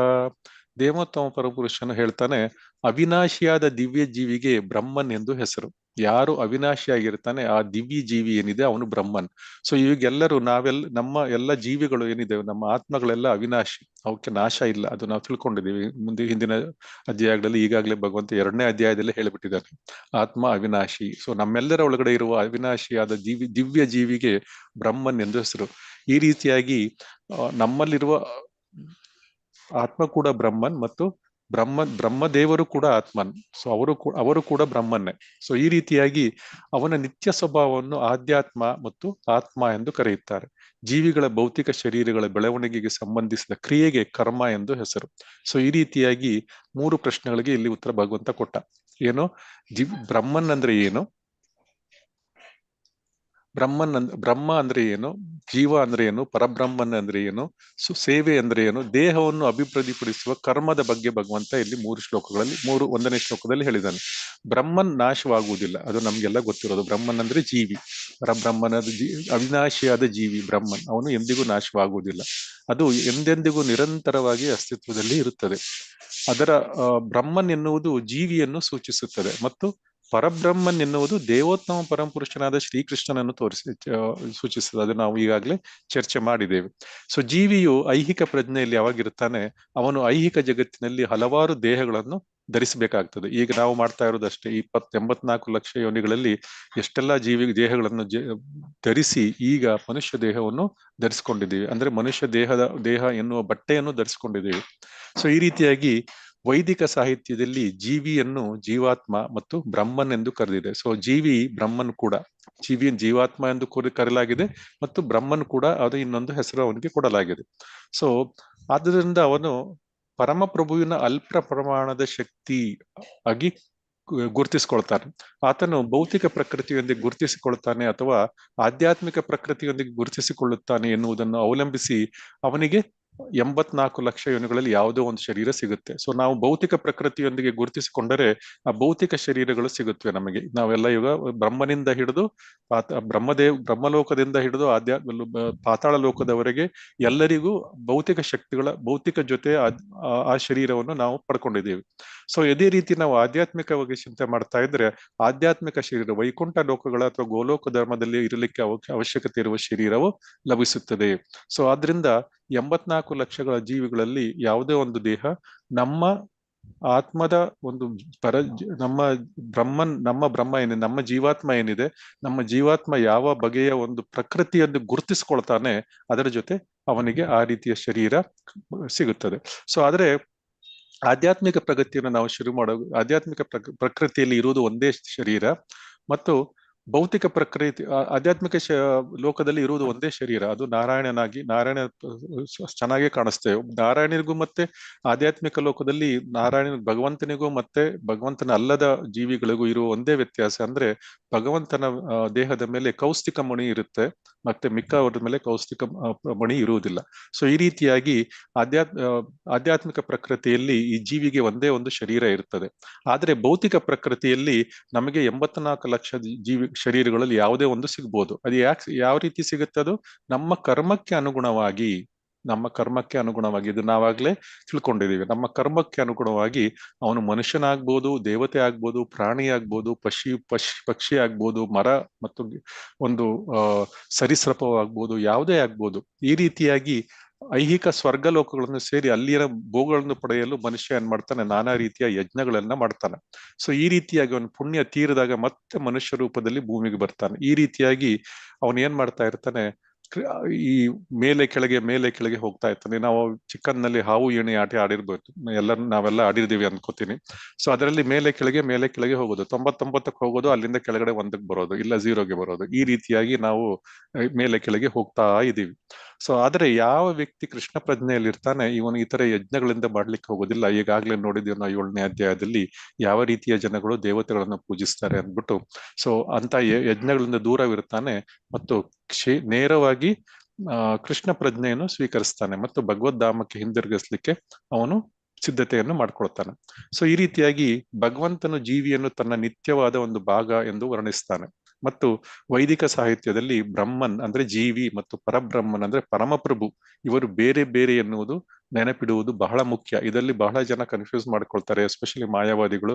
ನಾವು ಪರಬ್ರಹ್ಮನ್ ಜೊತೆ ಮರ್ಜ್ ಆಗ್ಬಿಡ್ತೇವಿ, ಅಂದ್ರೆ ಒಂದು ವಿಲೀನವಾಗ್ಬಿಡ್ತೇವೆ ಅಂತ ಹೇಳ್ತಾರೆ. ಅದು ಎಂದಿಗೂ ಸಾಧ್ಯವಿಲ್ಲ. ಯಾಕಂದ್ರೆ ಭಗವಂತ ಈ ಶ್ಲೋಕದಲ್ಲಿ ಹೇಳಿದಾನೆ, ಜೀವಿ ಯಾವಾಗ್ಲೂ ಅಸ್ತಿತ್ವದಲ್ಲಿದ್ದ, ಮಧ್ಯನೂ ಇರ್ತಾನೆ, ಶಾಶ್ವತವಾಗಿ ಇರ್ತಾನೆ. ಅದೇ ರೀತಿ ಪರಮಪ್ರಭು ಕೂಡ ಮೊದಲು ಇದ್ದ, ಶಾಶ್ವತವಾಗಿ ಇರ್ತಾನೆ. ಎಟರ್ನಲ್ ಅಂದ್ಬಿಟ್ಟು ಹೇಳ್ತಾರೆ, ಎಟರ್ನಲ್ ಎಲಿಮೆಂಟ್ಸ್. ಸೊ ಈ ರೀತಿಯಾಗಿ ಬ್ರಹ್ಮನ್ ಅಂದ್ರೆ ಜೀವಿ ಮತ್ತು ಪರಬ್ರಹ್ಮನ್ ಪರಮಪ್ರಭು ಇವರಿಬ್ಬರು ಬೇರೆ ಬೇರೆ ಎನ್ನುವುದು ನಾವು ಯಾವಾಗ್ಲೂ ನೆನ್ಪಿಟ್ಕೋಬೇಕು. ಈಗ ನಾವು 3 ಜನ ನೋಡಿದ್ವಿ. ಜೀವ ಅಂದ್ರೆ ಏನು, ಪರಬ್ರಹ್ಮನ್ ಅಂದ್ರೆ ಏನು, ಸ್ವಯಂ ಆಧ್ಯಾತ್ಮ ಅಂದ್ರೆ ಏನು, ಕರ್ಮ ಏನು ಅಂದ್ರೆ ನೋಡಿದೀವಿ ನಾವು. ಈಗ 8.4ನೇ ಶ್ಲೋಕದಲ್ಲಿ ಉಳಿದ 3 ವಿಷಯಗಳ ಬಗ್ಗೆ ನಾವು ತಿಳ್ಕೊಳ್ಳೋಣ. 8.4ನೇ ಶ್ಲೋಕದಲ್ಲಿ ಭಗವಂತ ಹೇಳ್ತಾನೆ, ಆದಿಭೂತಂ ಕ್ಷರೋಭಾವ ಪುರುಷಾಶ್ಚ ದೈವತಂ ಆದಿ ಯಜ್ಞೋಪಹ ಅಹಮೇವಾತ್ರ ದೇಹೇ ದೇಹ ಭ್ರತಾಂವರಃ. ಶರೀರಧಾರಿಗಳಲ್ಲಿ ಅತ್ಯಂತ ಶ್ರೇಷ್ಠನಾದ ಅರ್ಜುನನೇ ಸದಾ ಬದಲಾಗುತ್ತಿರುವ ಭೌತಿಕ ಪ್ರಕೃತಿಗೆ ಆದಿಭೂತ ಎಂದು ಹೆಸರು. ಆದಿಭೂತ ಅಂದ್ರೆ ಏನು? ಸದಾ ಬದಲಾಗುತ್ತಿರುವ ಭೌತಿಕ ಪ್ರಕೃತಿ. ಮತ್ತು ಸೂರ್ಯ ಚಂದ್ರರಂತ ದೇವತೆಗಳನ್ನು ಒಳಗೊಂಡ ಭಗವಂತನ ವಿರಾಟ ರೂಪಕ್ಕೆ ಆದಿದೈವ. ಆದಿದೈವ ಅಂದ್ರೆ ಏನು? ಆದಿಭೂತ ಅಂದ್ರೆ ಏನು? ಸದಾ ಬದಲಾಗುತ್ತಿರುವ ಭೌತಿಕ ಪ್ರಕೃತಿ ಆದಿಭೂತ. ಮತ್ತು ಆದಿದೈವ ಎಂದ್ರು ವಿಶ್ವರೂಪ ಮತ್ತು ದೇವತೆಗಳು. ವಿಶ್ವರೂಪದಲ್ಲಿ ಏನೇನ್ ಬರುತ್ತೆ? ಸೂರ್ಯ ಚಂದ್ರಗಳಂತ ದೇವತೆಗಳನ್ನು ಒಳಗೊಳ್ಳುವ ಭಗವಂತನ ವಿರಾಟ ರೂಪಕ್ಕೆ ಆದಿದೈವ. ಮತ್ತು ಎಲ್ಲಾ ಎಲ್ಲ ಶರೀರಧಾರಿಗಳ ಹೃದಯದಲ್ಲಿ ಪರಮಾತ್ಮನಿಂದ ಪ್ರತಿನಿಧಿಯಾದ ನನಗೆ ಆದಿಯಜ್ಞ ಅಂತ ಕರೀತಾರೆ. ಸೊ ಆದಿಯಜ್ಞದ ಪ್ರಭು ಯಾರು? ಪರಮಾತ್ಮ. ಸೊ ಅವನು ಎಲ್ಲಾ ಶರೀರಧಾರಿಗಳ ಹೃದಯದಲ್ಲಿ ಪರಮಾತ್ಮನಿಂದ ಪ್ರತಿನಿಧಿತನಾಗಿದ್ದಾನೆ. ಶಿರೋದಕಶಾಹಿ ಪರಮಾತ್ಮನ ಪ್ರತಿನಿಧಿಯಾಗಿ ಇರ್ತಾನೆ. ಸೊ ಪರಮಪ್ರಭುವಿನ ಪ್ರತಿನಿಧಿ ಶಿರೋದಕಶಾಹಿ ರೂಪದಲ್ಲಿ ನಮ್ಮ ಎಲ್ಲರ ಶರೀರಧಾರಿಗಳ ಹೃದಯದಲ್ಲಿರ್ತಾನೆ. ಸೊ ಇವನನ್ನು ಅಧಿಯಜ್ಞ ಅಥವಾ ಯಜ್ಞದ ಪ್ರಭು ಅಂತ ಕರೀತಾರೆ. ಸೊ ಈ ರೀತಿಯಾಗಿ ಭಗವಂತ ಅರ್ಜುನನ 6 ವಿಷಯಗಳಿಗೆ ಉತ್ತರವನ್ನು ಈ 2 ಶ್ಲೋಕದಲ್ಲಿ ಕೊಟ್ಟು ಮುಗಿಸಿದ್ದಾನೆ. ಸೊ ಭೌತಿಕ ಪ್ರಕೃತಿ ಏನಾಗುತ್ತೆ, ಸದಾ ಬದಲಾಗುತ್ತೆ. ಈ ಭೌತಿಕ ಪ್ರಕೃತಿಗೆ ಅಧಿಭೂತ ಎಂದು ಹೆಸರು. ಅದು ಒಂದು ನಿರ್ದಿಷ್ಟ ಸಮಯದಲ್ಲಿ ಸೃಷ್ಟಿಯಾಗಿದೆ ಮತ್ತು ನಿರ್ದಿಷ್ಟ ಸಮಯದಲ್ಲಿ ನಾಶ ಆಗುತ್ತೆ. ಇದೆಲ್ಲ ನಮ್ಗೆ ಗೊತ್ತಿರೋದು. ಮಹತ್ವತ್ವ ಬಂದಾಗ ಕಾರಣೋದಕಶಾಹಿ ಅದರ ಮೇಲೆ ಕಣ್ಣಾಡಿಸ್ತಾನೆ, ಒಂದು ಗ್ಲಾನ್ಸ್ ಮಾಡ್ತಾನೆ. ಕಣ್ಣಾಡಿಸಿದಾಗ ಒಂದು ಏನಾಗುತ್ತೆ, ಎಲ್ಲ ಸೃಷ್ಟಿ ಪ್ರಾರಂಭವಾಗುತ್ತೆ, ಒಂದು ಭೌತಿಕ ಸೃಷ್ಟಿ ಪ್ರಾರಂಭವಾಗುತ್ತೆ. ಇದು ಒಂದು ನಿರ್ದಿಷ್ಟ ಸಮಯದಲ್ಲಿ ಪ್ರಾರಂಭ ಆಗುತ್ತೆ ಮತ್ತು ನಿರ್ದಿಷ್ಟ ಸಮಯದಲ್ಲಿ ನಾಶ ಆಗುತ್ತೆ ಮತ್ತು ನಿರ್ದಿಷ್ಟ ಗುರಿಗಾಗಿ ಅದನ್ನು ಸೃಷ್ಟಿಸಲಾಗುತ್ತೆ. ಮತ್ತೆ ಎಲ್ಲಾ ದೇವತೆಗಳನ್ನು ಮತ್ತು ವಿಭಿನ್ನ ಲೋಕಗಳನ್ನು ಒಳಗೊಳ್ಳುವ ಪರಮಪ್ರಭುವಿನ ವಿರಾಟ ರೂಪಕ್ಕೆ ಅಧಿದೈವತ ಎಂದು ಹೆಸರು. ಪರಮಪ್ರಭು ಇದರಲ್ಲಿ ಎಲ್ಲ ದೇವತೆಗಳನ್ನು ಕೂಡ ಸೇರಿಸ್ಕೊಂಡಿದ್ದಾರೆ ಅದರಲ್ಲಿ. ಸೊ ಇದರಲ್ಲಿ ವಿಶ್ವರೂಪ ಮತ್ತೆ ಇದು ಅಧಿದೈವತ ಅಂತ ಕರೀತಾರೆ. ಸೊ ವಿಶ್ವರೂಪ ಮತ್ತು ದೇವತೆಗಳು. ಪರಮಾತ್ಮನು ಅಥವಾ ಅಧಿಯಜ್ಞನು ಹೃದಯದಲ್ಲಿ ನೆಲೆಸಿರ್ತಾನೆ. ಈ ಶ್ಲೋಕದ ಶಬ್ದದಲ್ಲಿ ಏವ ಎಂಬ ಶಬ್ದ ಮುಖ್ಯ ಇಲ್ಲಿ.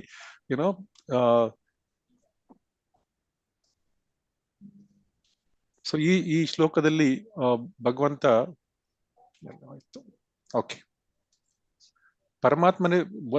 ಪರಮಾತ್ಮ ಏನು ಹೇಳ್ತಾ ಇದ್ದಾನೆ ಅಂದ್ರೆ, ಅಧಿಯಜ್ಞನು ಹೃದಯದಲ್ಲಿ ನೆಲೆಸಿರ್ತಾನೆ.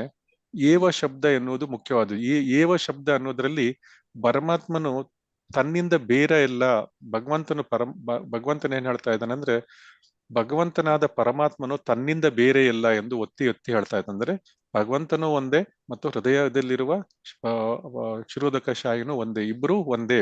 ಸೊ ವ್ಯಕ್ತಿಗತ ಆತ್ಮದ ಪಕ್ಕದಲ್ಲಿ ಕುಳಿತ ಈ ಪರಮಾತ್ಮ ದೇವೋತ್ತಮ ಪರಮಪುರುಷ, ವ್ಯಕ್ತಿಗಳ ಆತ್ಮಗಳ ಕರ್ಮಗಳ ಸಾಕ್ಷಿ ಮತ್ತು ಆತ್ಮದ ಪ್ರಜ್ಞೆಯ ವಿವಿಧ ಬಗೆಗಳಿಗೆ ಅವನೇ ಮೂಲ. ಸೊ ಈ ರೀತಿಯಾಗಿ ಈ ಕ್ಷೀರೋದಕಶಾಹಿಯಾದ ಪರಮಾತ್ಮನ ಪ್ರತಿನಿಧಿಯಾದ ಮಹಾವಿಷ್ಣು ಅವನು ನಮ್ಮ ಎಲ್ಲ ವ್ಯಕ್ತಿಗತ ಆತ್ಮಗಳ ನಾವ್ ಏನೇನ್ ಕರ್ಮಗಳು ಮಾಡ್ತಾ ಇದ್ದೀವಿ ಅವು ಎಲ್ಲಾ ಕರ್ಮಗಳಿಗೂ ಅವನೇ ಸಾಕ್ಷಿ. ಸೊ ಈ ರೀತಿಯಾಗಿ ಭಗವಂತ 6 ವಿಷಯಗಳನ್ನು ಇಲ್ಲಿ ಹೇಳಿದ್ದಾನೆ. ಈಗ 5ನೇ ಶ್ಲೋಕದಲ್ಲಿ ಓದಿದ್ದೇವೆ. ಯಾರಾದ್ರೂ ಓದ್ತೀರಾ ಇದು? ಗೀತಾ ಪರನ್ಮುಕ್ತ ಕಲೇವರಂ. ಅಲ್ಲ, ಸಾವಿನ ಸಮಯದಲ್ಲಿ ಒಬ್ಬನು ನಿನ್ನನ್ನು ಹೇಗೆ ತಿಳಿಯಬಹುದು?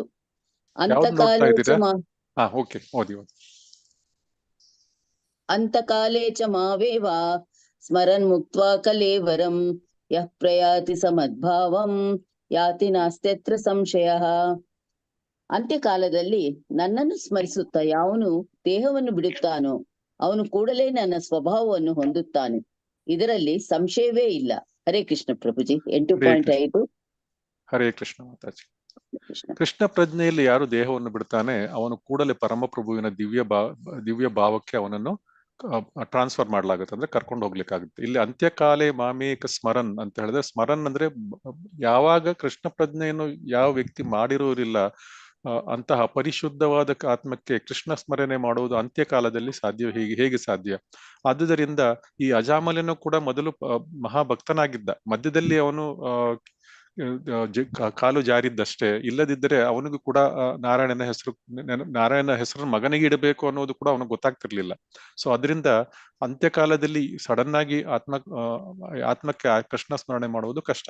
ಆದ್ದರಿಂದ ಬುದ್ಧಿವಂತನಾದ ಮನುಷ್ಯನವನು ಬದುಕಿನ ಪ್ರಾರಂಭದಿಂದಲೇ ಕೃಷ್ಣ ಪ್ರಜ್ಞೆ ಸಾಧನೆಯನ್ನು ಮಾಡಬೇಕು. ಸೊ ಮನುಷ್ಯನಿಗೆ ಮರದಷ್ಟು ಸಹನೆ ಇರಬೇಕು. ಇಲ್ಲಿ ಶಿಷ್ಟಾಷ್ಟಕಮಲ್ಲಿ ಹೇಳ್ತಾರೆ, ತರೋರಿವ ಸಹಿಷ್ಣುನ ಅಂದ್ಬಿಟ್ಟು, ಅಂದ್ರೆ ಮರ ಗಿಡಗಳಷ್ಟು ಸಹಿಷ್ಣುತೆ ಇರಬೇಕು, ಯಾಕಂದ್ರೆ ಭಕ್ತಿಯನ್ನು ಮಾಡಬೇಕಾದ್ರೆ. ಸೊ ಈ ರೀತಿಯಾಗಿ ಚೈತನ್ಯ ಮಹಾಪ್ರಭುಗಳು ಬೋಧಿಸಿದ್ದಾರೆ. ಸೊ ನಾವು ಈ ಎಲ್ಲಾ ಅಡ್ಡಿ ಆತಂಕಗಳನ್ನು ಸಹಿಸ್ಕೊಳ್ಬೇಕು. ಮರಗಳು ಹೇಗೆ ಸಹಿಸ್ಕೊಳ್ತವೆ, ಎಲ್ಲಾ ಕಷ್ಟ ಸುಖಗಳನ್ನು ಸಹಿಸ್ಕೊಳ್ತವೆ. ಅದಕ್ಕೆ ಮಳೆ ಬರ್ಲಿ, ಚಳಿ ಇರ್ಲಿ, ಗಾಳಿ ಬರ್ಲಿ, ಎಂಥದೇ ಇರ್ಲಿ, ಬಿಸಿಲು ಇರ್ಲಿ, ಎಷ್ಟೇ ಕಠೋರ ಬಿಸಿಲು ಇರ್ಲಿ, ಎಷ್ಟೇ ಜೋರು ಮಳೆ ಬರಲಿ, ಅದು ಎಲ್ಲವನ್ನು ಸಹಿಸ್ಕೊಳ್ಳುತ್ತೆ. ಯಾರೋ ಅದಕ್ಕೆ ನಮ್ಮ ಬೆಂಗಳೂರಲ್ಲೆಲ್ಲ ನಿಮ್ಗೆ ಗೊತ್ತಿರಬಹುದು, ಅದಕ್ಕೆ ಮೊಳೆ ಹೊಡಿತಾರೆ, ಅದ್ರ ಮೇಲೆ ಫರ್ ಹೈರ್ ಅಂತ ಬರೀತಾರೆ, ಎಂತೆಂಥದ್ದು ಬರೀತಾರೆ, ಎಂತೆಂಥದ್ದು ಮಾಡ್ತಾರೆ, ಅದನ್ನು ಬುಡಗಳನ್ನ ಕಟ್ ಮಾಡ್ತಾರೆ. ಇದನ್ನೆಲ್ಲವನ್ನು ಸಹಿಸ್ಕೊಳ್ಳುತ್ತೆ.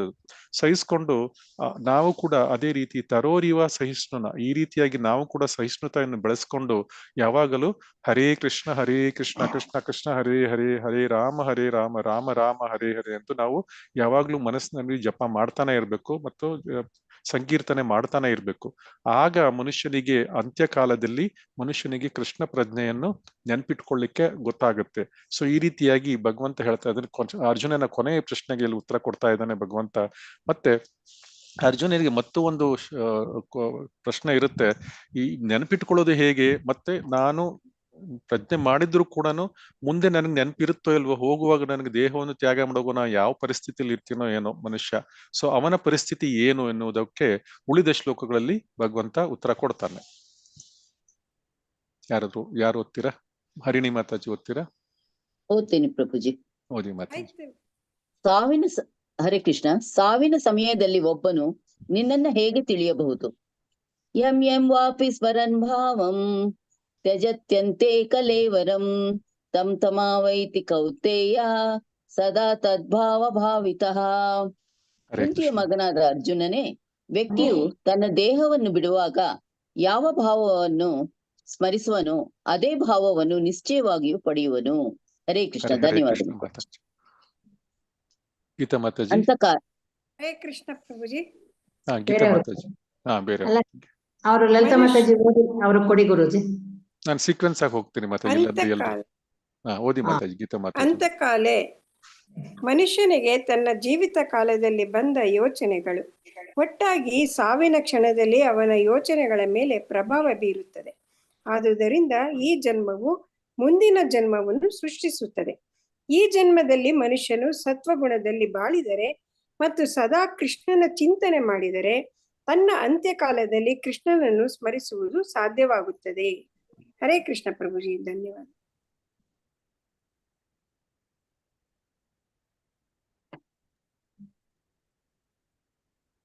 ಓದ್ಲಾ ಪ್ರಭುಜಿ?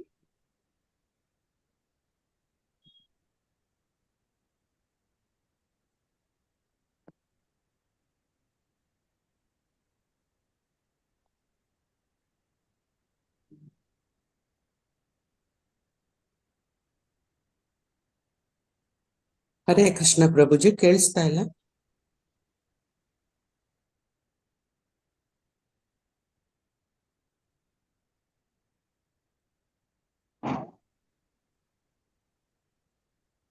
ಕೇಳಿಸ್ತಿಲ್ಲ ಪ್ರಭುಜಿ. ನೀವಾದ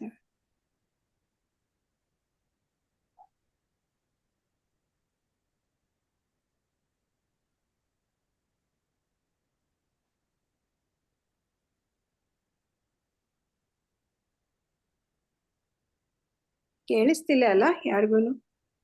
ಇಲ್ಲ ಮಾತಾಜಿ. ಇಲ್ಲ ಮಾತಾಜಿ, ಕೇಳಿಸ್ತಾ ಇಲ್ಲ. ಪ್ರಭುಜಿ ಕೇಳಿಸ್ತಿಲ್ಲ ಪ್ರಭುಜಿ. Network problem. ಈಗ ಕೇಳಿಸ್ತಿದ್ಯಾ? ಈಗ ಕೇಳಿಸ್ತಿದೆ. ಏನೋ ನೆಟ್ವರ್ಕ್ ಇಶ್ಯೂ ಇದ್ದಂಗಿದೆ.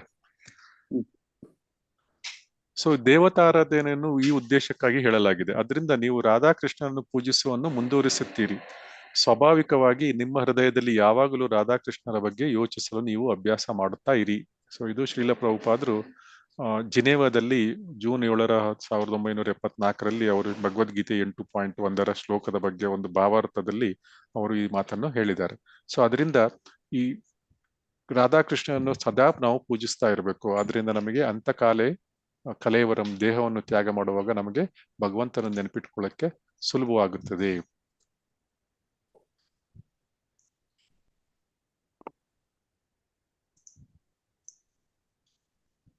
ಸೊ ಈಗ 2 ಪ್ರಶ್ನೆಗಳು. ಕೃಷ್ಣನ ಆಂತರಿಕ ಸ್ಮರಣೆ ಅಂದ್ರೆ ಏನು, ಹೇಗೆ ಮಾಡುವುದು, ಮತ್ತು ಅಥವಾ ಭಕ್ತಿ ಸೇವೆಯ ಬಾಹ್ಯ ಅಭ್ಯಾಸ ಅಂತ ಹೇಳಿ. ಈ ಕೃಷ್ಣನ ಆಂತರಿಕ ಸ್ಮರಣೆ ಅಂದ್ರೆ ಕೃಷ್ಣನಂದು ಭಗವಂತನ ಸದಾ ಧ್ಯಾನ ಮಾಡುವುದು, ಅದು ಕೃಷ್ಣನ ಆಂತರಿಕ ಸ್ಮರಣೆ. ಮತ್ತು ಭಕ್ತಿ ಸೇವೆಯ ಬಾಹ್ಯ ಅಭ್ಯಾಸ, ನಾವು ಭಕ್ತಿ ಸೇವೆಯನ್ನು ಬಾಹ್ಯದಲ್ಲಿ ಮಾಡ್ತೇವೆ, ಹೊರಗಡೆ ಭಕ್ತಿ ಸೇವೆಯನ್ನು ಮಾಡ್ತೇವೆ. ಸೊ ಅರ್ಜುನನ ಒಂದು ಪ್ರಶ್ನೆ ಏನು ಅಂದ್ರೆ, ಅರ್ಜುನನ ಒಂದು ಸಮಸ್ಯೆ ಏನು ಅಂದ್ರೆ, ಈ ಆಂತರಿಕ ಸ್ಮರಣೆ ಮಾಡಿದ್ರೆ ಸಾಕ ಅಥವಾ ಭಕ್ತಿ ಸೇವೆಯ ಅಭ್ಯಾಸ ಮಾತ್ರ ಮಾಡಿದ್ರೆ ಸಾಕ, ಹೇಗೆ ಅನ್ನುವುದು ಒಂದು ಪ್ರಶ್ನೆಗೆ ಭಗವಂತ ಮುಂದಿನ ಶ್ಲೋಕದಲ್ಲಿ ಉತ್ತರ ಕೊಡ್ತಾನೆ.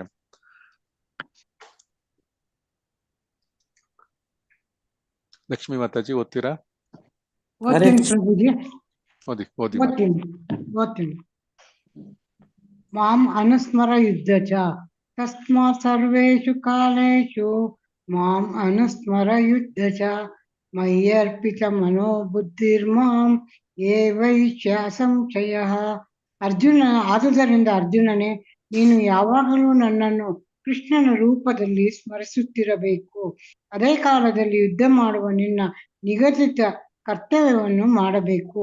ನಿನ್ನ ಚಟುವಟಿಕೆಗಳನ್ನು ನನಗೆ ಅರ್ಪಿಸಿ ನಿನ್ನ ಮನಸ್ಸು ಮತ್ತು ಬುದ್ಧಿಶಕ್ತಿಗಳು ನನ್ನಲ್ಲಿ ನೆಲೆಸಿದ್ದರೆ ನಿಸ್ಸಂಶಯವಾಗಿಯೂ ನೀನು ನನ್ನನ್ನೇ ಹೊಂದುವೆ.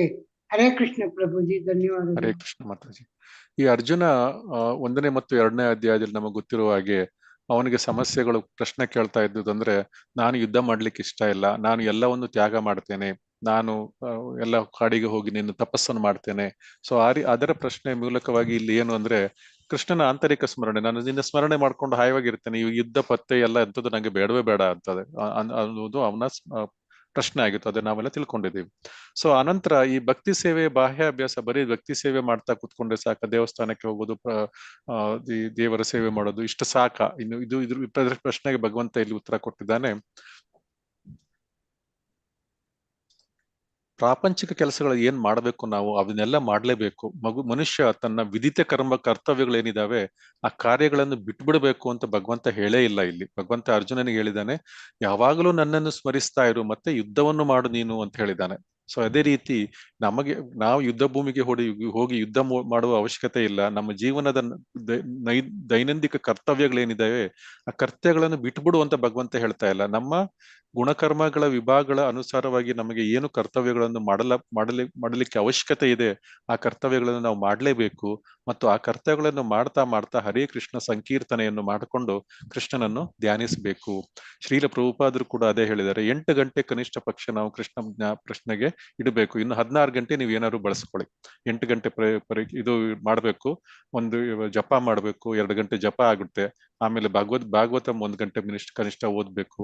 ಆಮೇಲೆ ಭಗವಂತನ ಸೇವೆ 1-2 ಗಂಟೆ ಮಾಡಬೇಕು. ಈ ರೀತಿಯಾಗಿ ಒಂದು 8 ಗಂಟೆಗಳ ನಾವು ಕೃಷ್ಣ ಧ್ಯಾನವನ್ನು, ನಮ್ಮ ಸಮಯವನ್ನು ಕೃಷ್ಣ ಧ್ಯಾನದಲ್ಲಿ ನಾವು ಇಡ್ಲಿಕ್ಕೆ ನಾವು ಪ್ರಯತ್ನ ಪಡಬಹುದು. ಸೊ ಈ ರೀತಿಯಾಗಿ ಕೃಷ್ಣನ ಹೆಸರುಗಳ ಸಂಕೀರ್ತನೆಯಿಂದ ಮನುಷ್ಯ ಒಂದು ನಿಶ್ಚಯವಾಗಿ ಕೃಷ್ಣ ಲೋಕಕ್ಕೆ ಹೋಗ್ತಾನೆ.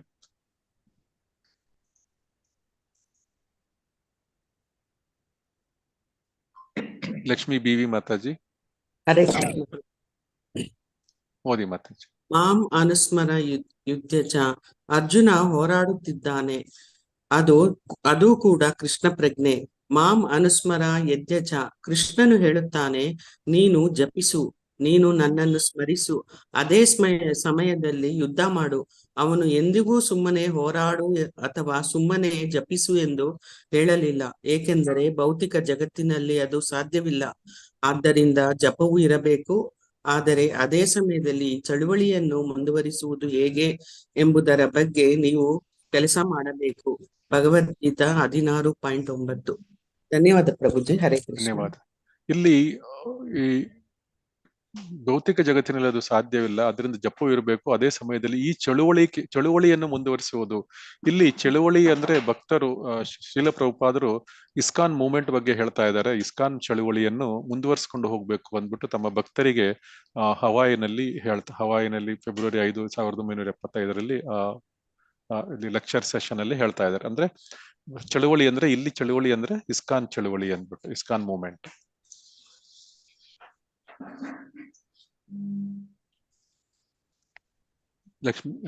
ಲಲಿತಾ ಮಾತಾಜಿ ಓದ್ತೀರಾ? ಹರೇ ಕೃಷ್ಣ ಪ್ರಭುಜಿ. ಹರೇ ಕೃಷ್ಣ ಮಾತಾಜಿ ಓದಿ. ಚೇತಸಾ ನಾಣ್ಯಗಾಮಿನ ಅಭ್ಯಾಸ ಯೋಗ ಯುಕ್ತೇನ ಚೇತಸಾ ನಾಣ್ಯಗಾಮಿನ ಪರಮಂ ಪುರುಷಂ ದಿವ್ಯಂ ಯಾತಿ ಪಾರ್ಥಾನು ಚಿಂತೆಯನ್. ಪಾರ್ಥನೆ, ದೇವೋತ್ತಮ ಪರಮ ಪುರುಷನೆಂದು ನನ್ನನ್ನು ಯಾರು ಧ್ಯಾನಿಸುತ್ತಾರೋ, ಬೇರೆ ಯಾವ ಕಡೆಗೂ ಮನಸ್ಸು ಚಲಿಸದಂತೆ ಯಾರ ಮನಸ್ಸು ಸದಾ ನನ್ನಲ್ಲಿ ತನ್ಮಯವಾಗಿರುವುದೋ ಅವನು ಖಂಡಿತವಾಗಿಯೂ ನನ್ನ ಬಳಿಗೆ ಬರುವನು. ಹರೇ ಕೃಷ್ಣ ಪ್ರಭುಜಿ. ಹರೇ ಕೃಷ್ಣ ಮಾತಾಜಿ. ಇಲ್ಲಿ ಭಗವಂತ ಮತ್ತೆ ಒತ್ತಿ ಹೇಳಿದಾನೆ. ಇಲ್ಲಿ ಶ್ರೀಲ ಪ್ರಭುಪಾದರು ಒಬ್ಬರೇ ಹೇಳಿಲ್ಲ, ಭಗವಂತ ಹೇಳಿದ್ದನ್ನೇ ಶ್ರೀಲ ಪ್ರಭುಪಾದರು ನಮಗೆ ಅರ್ಥವಾಗುವ ರೀತಿಯಲ್ಲಿ ವಿವರಿಸಿ ಹೇಳಿದ್ದಾರೆ. ಸೊ ಭಗವಂತನು ಅದೇ ಹೇಳ್ತಾ ಇದ್ದಾನೆ. ಇಲ್ಲಿ ಕೃಷ್ಣನ ಸ್ಮರಣೆಯನ್ನು ಒತ್ತಿ ಮಹತ್ವವನ್ನು ಒತ್ತಿ ಹೇಳಿದ್ದಾನೆ. ಮತ್ತು ಹೇಳಿದಾನೆ ಸಂಕೀರ್ತನೆಯನ್ನು ಮಾಡಬೇಕು. ಸಂಕೀರ್ತನೆಯನ್ನು ಮಾಡುವಾಗ ಪರಮಪ್ರಭುವನ ಒಂದು ಶಬ್ದ ಸ್ಪಂದನವನ್ನು ಆಲಿಸುವ ಸಾಧನೆಯಿಂದ, ಆದರೆ ಮನುಷ್ಯನ ಕಿವಿ ಮತ್ತು ಪರಮಪ್ರಭುವಿನ ಇದು ಶಬ್ದಗಳನ್ನು ಉತ್ಪಾದಿಸುವ ಅಂಗ ಅದು ನಾಲಿಗೆ ಮತ್ತು ಮನಸ್ಸು ಕಾರ್ಯನಿರತವಾಗಿರುತ್ತವೆ. ಈ ರೀತಿಯಾಗಿ ಕಿವಿ, ನಾಲಿಗೆ ಮತ್ತು ಮನಸ್ಸು ಮೂರು ಕಾರ್ಯನಿರತವಾಗಿರುತ್ತವೆ. ಸೊ ಈ ಅನುಭವ ಧ್ಯಾನವನ್ನು ಅಭ್ಯಾಸ ಮಾಡುವುದು ಬಹಳ ಸುಲಭ. ಸೊ ಅದರಿಂದ ಅಷ್ಟಾಂಗ ಯೋಗ ಮಾಡುವುದೆಲ್ಲ ನಮಗೆ ಈಗಿನ ಕಾಲದಲ್ಲಿ ಸಾಧ್ಯವಿಲ್ಲ. ಹಿಂದಿನ ಕಾಲದಲ್ಲಿಯೂ ಕಷ್ಟವೇ. ಎಷ್ಟೋ ಲಕ್ಷ ಕೋಟ್ಯಾಂತರ ಜನಗಳಲ್ಲಿ ಒಬ್ಬರೋ ಇಬ್ಬರೋ ಮಾಡ್ತಾ ಇದ್ರು ಅಷ್ಟೇ. ಸೊ ಅದು ಕೂಡ ಹಿಂದಿನ ಕಾಲದಲ್ಲಿ ಕೂಡ ಮಾಡೋದು ಕಷ್ಟ. ಆದ್ರೆ ಇರೋದ್ರಲ್ಲಿ ಹಿಂದಿನ ಕಾಲದಲ್ಲಿ ಅದು ಏನ್ ಮಾಡ್ತಾ ಇದ್ರು ಕೋಟೆಗೊಬ್ರು, ಅದನ್ನು ಕೂಡ ಈ ಲೋಕದಲ್ಲಿ ಈ ಕಾಲದಲ್ಲಿ ಮಾಡ್ಲಿಕ್ಕೆ ಸಾಧ್ಯವೇ ಇಲ್ಲ. ಸೊ ಈಗ ನಾವು ಕಾಡಿಗೆ ಹೋಗಿ ನಾವು ತಪಸ್ಸು ಮಾಡ್ಬೇಕು ಅಂದ್ರೆ ನಾವು ಫಸ್ಟ್ ಹುಡ್ಕೋದೇನು 5G ನೆಟ್ವರ್ಕ್ ಬರ್ತಾ ಇದೆಯಾ ಅಲ್ಲಿ ಅಂದ್ಬಿಟ್ಟು. ಸೊ 5G ನೆಟ್ವರ್ಕ್ 4G ಯಾವುದೋ ಒಂದು ಬರಬೇಕು, ನಮ್ಮ ಮೊಬೈಲ್ ನೆಟ್ವರ್ಕ್ ಇರಬೇಕು, ಮತ್ತೆ ನಮಗೆ ಏನೋ ಊಟ ತಿಂಡಿಗಳೆಲ್ಲ ಸರಿಯಾಗಿ ಟೈಮಿಗೆ ಸಿಗಬೇಕು. ಸೊ ಈ ರೀತಿಯಗಳು ನಾವು ಅಲ್ಲೆಲ್ಲ ಯೋಚನೆ ಮಾಡ್ತೀವಿ ಹೊರತು ನಮಗೆ ಭಗವಂತನ ಧ್ಯಾನವನ್ನು ಮಾಡುವ ಶಕ್ತಿ ಆ ಕಾಡಿನಲ್ಲಿ ಕುಳಿತುಕೊಂಡು ಮಾಡ್ಲಿಕ್ಕೆ ಸಾಧ್ಯವಿಲ್ಲ. ಸೊ ಇಲ್ಲಿ ಈಗಿನ ಕಾಲದಲ್ಲಿ ಮಕ್ಕಳು ಹೇಗಿದ್ದಾರೆ ಅಂದ್ರೆ, ಅವ್ರಿಗೆ 10-15 ನಿಮಿಷಕ್ಕಿಂತ ಹೆಚ್ಚಾಗಿ ಅವ್ರಿಗೆ ಯಾವುದೇ ಕೆಲಸದ ಮೇಲೂ ಜ್ಞಾನ ಇರುವುದಿಲ್ಲ. ಅದು ನಾವೆಲ್ಲ ನೋಡಿರುವ ಒಂದು ವಿಷಯ. ಸೊ ಅವರಿಗೆ ಏನಾದ್ರು ಮೊಬೈಲ್ ಬೇಕೇ ಬೇಕು. 5 ನಿಮಿಷಕ್ಕೆ ಒಂದು ಸರಿ ಅವ್ರ ಮೊಬೈಲ್ ನೋಡ್ಲೇಬೇಕು. ಅದ್ರಲ್ಲಿ ಏನ್ ನೋಡ್ತಾರೋ ಅವರಿಗೆ ಗೊತ್ತು, ನಮಗಂತೂ ಗೊತ್ತಿಲ್ಲ. ಸೊ ಈ ರೀತಿಯಾಗಿ ಪರಮಪ್ರಭುವನ್ನು ಮುಟ್ಲಿಕ್ಕೆ ಸಾಧ್ಯ ಹೇಗೆ ಅಂದ್ರೆ, ಭೋಕ್ತಾರರು ನಾವೇ ಎನ್ನುವುದನ್ನು ನಾವು ಮರ್ತು ಹೋಗ್ಬೇಕು. ಭೋಕ್ತಾರರು ಪರಮಪ್ರಭು ಭಗವಂತ. ಸೊ ಭಗವಂತನನ್ನು ಆರಾಧನೆ ಮಾಡಬೇಕು. ನಮ್ಮ ಮನಸ್ಸು ತುಂಬಾ ಚಂಚಲವಾದದ್ದು. ಆದ್ದರಿಂದ ಬಲಾತ್ಕಾರವಾಗಿ ಮನಸ್ಸನ್ನು ಕೃಷ್ಣನಲ್ಲಿ ತೊಡಗಿಸುವುದು ಅಗತ್ಯ. ಸೊ ಅಭ್ಯಾಸ ಯೋಗೇನ, ಭಗವಂತ ಹೇಳ್ತಾ ಇದ್ದಾನೆ, ಅಭ್ಯಾಸ ಯೋಗ ಯುಕ್ತೇನ. ಸೊ ಈ ರೀತಿಯಾಗಿ ಅಭ್ಯಾಸವನ್ನು ನಾವು ಮನಸ್ಸಿಗೆ ಒಂದು ಅಭ್ಯಾಸವನ್ನು ಮಾಡಿಸ್ಬೇಕು. ಇದೇ ರೀತಿಯಲ್ಲಿ ನಾವು ಸದಾ ಕೃಷ್ಣನನ್ನು ಕುರಿತು ಚಿಂತಿಸುವ ಬಗ್ಗೆಯಲ್ಲೂ ಕೂಡ ನಾವು ಅಭ್ಯಾಸವನ್ನು ಮಾಡಬೇಕು. ಆಗ ಮಾತ್ರ ನಮಗೆ ಜೀವನದ ಕೊನೆಯಲ್ಲಿ ಖಂಡಿತವಾಗಿಯೂ ಕೃಷ್ಣ ದೇಹ ರಚನೆಯನ್ನು ಪಡೆಯುತ್ತೇವೆ. ಅಂದ್ರೆ ಕೃಷ್ಣನ ಗೋಲೋಕಧಾಮಕ್ಕೆ ಹೋಗ್ತೇವೆ. ಗೋಲೋಕಧಾಮದಲ್ಲಿ ಎಲ್ಲರೂ ಕೂಡ, ಎಲ್ಲ ಜೀವಿಗಳು ಕೃಷ್ಣನ ರೀತಿಯಲ್ಲೇ ಕಾಣಿಸ್ತಾ ಇರ್ತಾರೆ. ನಾವು ವೈಕುಂಠ ಲೋಕಗಳಲ್ಲಿ ಎಲ್ಲರೂ ವಿಷ್ಣುವಿನ ರೂಪದಲ್ಲೇ ಕಾಣಿಸ್ತಾ ಇರ್ತಾರೆ. ಓನ್ಲಿ ಕೌಸಿವ ಮುನಿ ವಿಷ್ಣು ಮಹಾವಿಷ್ಣುವಿಗೆ ಮಾತ್ರ ಇರುತ್ತದೆ, ಮಿಕ್ಕಿದವ್ರಿಗೆ ಯಾರಿಗೂ ಇರೋದಿಲ್ಲ. ಸೊ ಈ ರೀತಿಯಾಗಿ ನಾವು ಭಗವಂತ ಕೊನೆಗೆ ಅಂತಕಾಲೇ ಮಾಮೇಕ ಸ್ಮರಣಂ ಹೇಗೆ ಮಾಡುವುದು ಎನ್ನುವುದರ ಬಗ್ಗೆ ಹೇಳ್ತಾ ಇದ್ದಾನೆ ಇಲ್ಲಿ. ಶ್ರುತಿ ಮಾತಾಜಿ.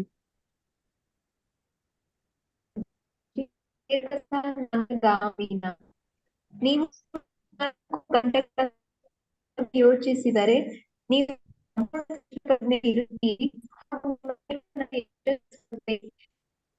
ಅನುಮತಿಸಬೇಡಿ. ಇದಕ್ಕೆ ಸ್ವಲ್ಪ ಅಭ್ಯಾಸದ ಅಗತ್ಯವಿದೆ. ಚೇತಸ ನಾಣ್ಯಗಾಮಿನ, ಕೃಷ್ಣನನ್ನು ಬಿಟ್ಟು ಬೇರೆ ಯಾವುದೇ ವಿಷಯದ ಬಗ್ಗೆ ಯೋಚಿಸಲು ನಮ್ಮ ಮನಸ್ಸನ್ನು ಬಿಡಬಾರದು. ಹರೇ ಕೃಷ್ಣ ಪ್ರಭು. ಹರೇ ಕೃಷ್ಣ ಮಾತಾಜಿ, ಧನ್ಯವಾದಗಳು. ಹರಿಣಿ ಮಾತಾಜಿ.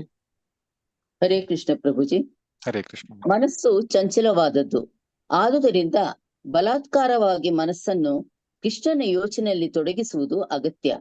ಮತ್ತೆ ಮತ್ತೆ ಕೊಡುವ ಒಂದು ಉದಾಹರಣೆ ಎಂದರೆ, ಮರಿಹುಳು ಚಿಟ್ಟೆಯಾಗಲು ಚಿಂತಿಸುತ್ತದೆ ಮತ್ತು ಅದೇ ಜನ್ಮದಲ್ಲಿಯೇ ಚಿಟ್ಟೆಯಾಗಿ ಮಾರ್ಪಡುತ್ತದೆ. ಇದೇ ರೀತಿಯಲ್ಲಿ ನಾವು ಸದಾ ಕೃಷ್ಣನ ಬಗ್ಗೆ ಚಿಂತಿಸಿದರೆ ನಮ್ಮ ಜೀವನದ ಕೊನೆಯಲ್ಲಿ ಖಂಡಿತವಾಗಿಯೂ ಕೃಷ್ಣ ದೇಹ ರಚನೆಯನ್ನೇ ಪಡೆಯುತ್ತೇವೆ. ಹರೇ ಕೃಷ್ಣ ಪ್ರಭುಜಿ, ಧನ್ಯವಾದಗಳು. ಧನ್ಯವಾದಗಳು.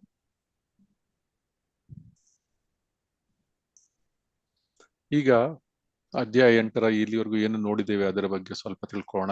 ನಂತರ ಮುಂದಿನ ಶ್ಲೋಕಗಳು ಏನಿದೆ ಅನ್ನೋದ್ರ ಬಗ್ಗೆ ಸ್ವಲ್ಪ ತಿಳ್ಕೊಳ್ಳೋಣ. ಕೃಷ್ಣ 1 ಮತ್ತು ಶ್ಲೋಕ 1ರಿಂದ 4ರವರೆಗೆ ಅರ್ಜುನನ ಪ್ರಶ್ನೆಗಳಿಗೆ ಕೃಷ್ಣನ ಉತ್ತರಿಸ್ತಾನೆ. 1ರಿಂದ 2 ಅರ್ಜುನನ ಪ್ರಶ್ನೆಗಳು ಮತ್ತು 3-4 ಭಗವಂತನ ಉತ್ತರಗಳು ಅದಕ್ಕೆ. ಆಮೇಲೆ ಉಳಿದ ಕೊನೆಯ ಒಂದು ಪ್ರಶ್ನೆಗೆ, ಸಾವಿನ ಸಮಯದಲ್ಲಿ ಕೃಷ್ಣನ ಹೇಗೆ ನೆನಪಿಸಿಕೊಳ್ಳುವುದು ಅನ್ನುವುದಕ್ಕೆ 5ರಿಂದ 9ನೇ ಶ್ಲೋಕದವರೆಗೂ ಭಗವಂತ ಹೇಳ್ತಾನೆ. ಸೊ ಇದೇ 5ರಿಂದ 9ನೇ ಶ್ಲೋಕದ ಮೇಲೆ ಆಧಾರಿತ ಇನ್ನಷ್ಟು ಏನು ಹೇಳ್ತಾನೆ, ಡೀಟೇಲ್ಸ್ ಏನಂತ ಹೇಳ್ತಾನೆ, ಇನ್ನಷ್ಟು ವಿಸ್ತೃತವಾಗಿ ಭಗವಂತ ಉಳಿದ ಶ್ಲೋಕಗಳಲ್ಲಿ ಹೇಳ್ತಾನೆ. ಅದರಲ್ಲಿ ಯೋಗ ಮಿಶ್ರ ಭಕ್ತಿ ಮಾಡುವುದು ಹೇಗೆ, ಅಂದ್ರೆ ಯೋಗ ಮಿಶ್ರ ಭಕ್ತಿ ಅಂದ್ರೆ ಏನು, ಅದನ್ನು ಹೇಗೆ ಮಾಡುವುದು, ಮಂತ್ರ ಶುದ್ಧ ಭಕ್ತಿ ಸೇವೆ ಮಾಡುವುದು ಹೇಗೆ, ಮತ್ತು ಭೌತಿಕ ಮತ್ತು ಆಧ್ಯಾತ್ಮಿಕ ಪ್ರಪಂಚಗಳ ಹೋಲಿಕೆ ಇದೆ 17 ಮತ್ತು 22ನೇ ಶ್ಲೋಕದಲ್ಲಿ, ಮತ್ತು ಪರಮಾತ್ಮನನ್ನು ಸಾಧಿಸುವುದು ಹೇಗೆ ಎಂದ್ಬಿಟ್ಟು 23-28 ಶ್ಲೋಕಗಳಲ್ಲಿ ಹೇಳಲಾಗಿದೆ. ಸೊ ಇನ್ನು ಮುಂದಿನ ಶ್ಲೋಕಗಳಲ್ಲಿ ನಾವು ನೋಡೋಣ ಇದನ್ನೆಲ್ಲ. ಇಲ್ಲಿ ಅನನ್ಯ ಭಕ್ತಿ ಮಾಡುವುದು ಹೇಗೆ ಅಂತ, ಅನನ್ಯ ಚೇತಸ ಮನಸ್ಸಿನ ವಿಚಲತೆ ಇಲ್ಲದೆ ಮಾಡುವುದು, ಅದು 8.14ನೇ ಶ್ಲೋಕದಲ್ಲಿ ಹೇಳಲಾಗಿದೆ. 8.14ನೇ ಶ್ಲೋಕದಲ್ಲಿ ಮನಸ್ಸಿನ ವಿಚಲತೆ ಇಲ್ಲ ಹೇಗೆ ಮಾಡುವುದು ಅಂದ್ರೆ, ಅನನ್ಯ ಚಿತ್ತನಾಗಿ ಸದಾ ನನ್ನನ್ನು ಯಾರು ಸ್ಮರಿಸ್ತಾರೆ ಅವರಿಗೆ ನಾನು ಸುಲಭವಾಗಿ ಲಭ್ಯನು. ಭಕ್ತಿ ಸೇವೆಯಲ್ಲಿ ಅವನು ಸದಾ ನಿರತನಾಗಿರ್ತಾನೆ. ಅದೇ ಕಾರಣ, ಆ ಕಾರಣದಿಂದ ಅವನು ಸದಾ ನನಗೆ ಪ್ರಿಯನಾಗಿರ್ತಾನೆ. ಸೊ ಇದು 8.14ನೇ ಶ್ಲೋಕದಲ್ಲಿ ತಾನೆ. ಮತ್ತು ಭಗವಂತ 9.12ನೇ ಶ್ಲೋಕದಲ್ಲಿ 9.22ರಲ್ಲಿ ಹರೇ ಕೃಷ್ಣ 9.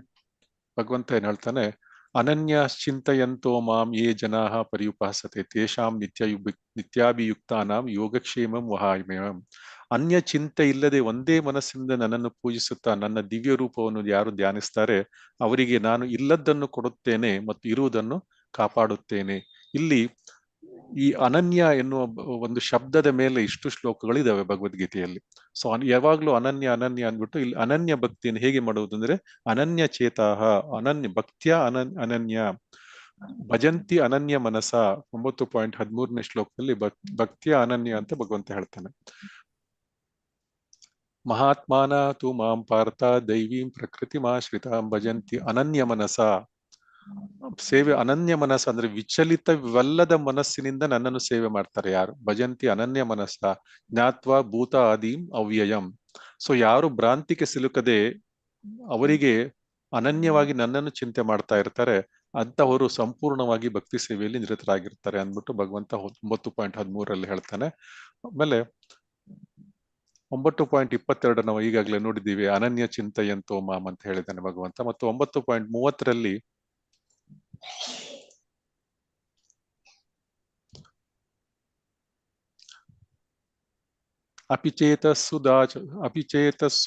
ಸುದುರಾಚಾರಃ ಭಜತೆ ಮಾಂ ಅನನ್ಯ ಭಾಗ್ ಸಾಧುಃ ಏವ ಸಹ ಮಂತವ್ಯ ಸಮ್ಯಕ್ ವ್ಯವಸ್ಥಿತ ಉಹಿ ಸಹ. ಯಾರಾದರೂ ಅತ್ಯಂತ ಹೀನ ಕಾರ್ಯವನ್ನು ಮಾಡ್ತಾ ಇದ್ರೂ ಆತನು ಭಕ್ತಿ ಸೇವೆಯಲ್ಲಿ ತೊಡಗಿದರೆ ಅವನನ್ನು ಸಾಧು ಎಂದೇ ಭಾವಿಸಬೇಕು. ಯಾಕಂದ್ರೆ ಅವನು ತನ್ನ ನಿರ್ಧಾರದಲ್ಲಿ ಸರಿಯಾಗಿ ನೆಲೆಸಿದ್ದಾನೆ. ಅಂದ್ರೆ ಭಗವಂತನ ಸೇವೆ ಮಾಡುವ ನಿರ್ಧಾರದಲ್ಲಿ ಅನನ್ಯ ಭಾಗ್ ಅಂದ್ರೆ ಮನಸ್ಸಿನ ವಿಚಲಿತ ಇಲ್ಲದೆ ಅವನು ಸದಾ ಒಂದು ಮನಸ್ಸನ್ನ ತನ್ನ ಮೇಲೆ ಸಂಪೂರ್ಣವಾಗಿ ನೆಟ್ಟಿದ್ದಾನೆ. ಸೊ ಕೊನೆಗೆ 11.54ನೇ ಶ್ಲೋಕ,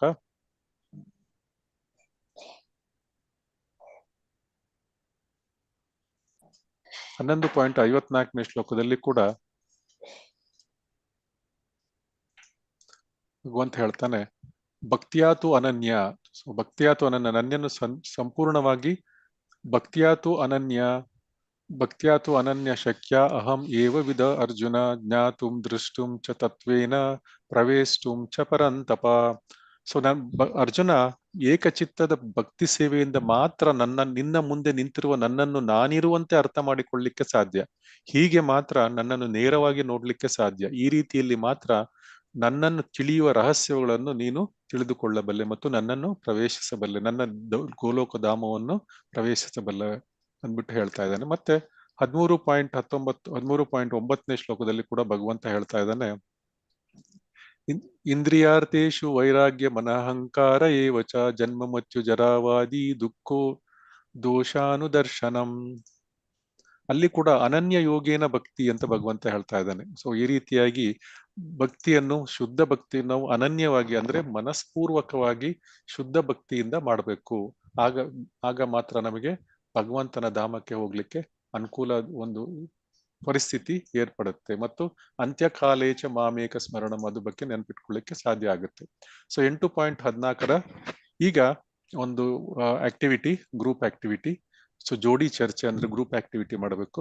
8.14 ಶ್ಲೋಕ ಮತ್ತು ಭಾವಾರ್ಥವನ್ನು ಓದಿ ಮತ್ತು ಶ್ರೀಲ ಪ್ರಭುಪಾದರ ಮನಸ್ಥಿತಿಯನ್ನು ಪ್ರತಿಬಿಂಬಿಸುವ ಅಂಶಗಳೊಂದಿಗೆ ಜೋಡಿಯಾಗಿ ಚರ್ಚಿಸಿ. ಸೊ ಒಂದು 4 ನಿಮಿಷಗಳ ಅವಕಾಶ ಕೊಡ್ತೇವೆ. ನಂತರ 2 ನಿಮಿಷಗಳಲ್ಲಿ ಒಬ್ಬೊಬ್ರು ಮಾತಾಡಬೇಕು. ಈಗ ಎಷ್ಟು ಜನ ಇದ್ದೀವಿ?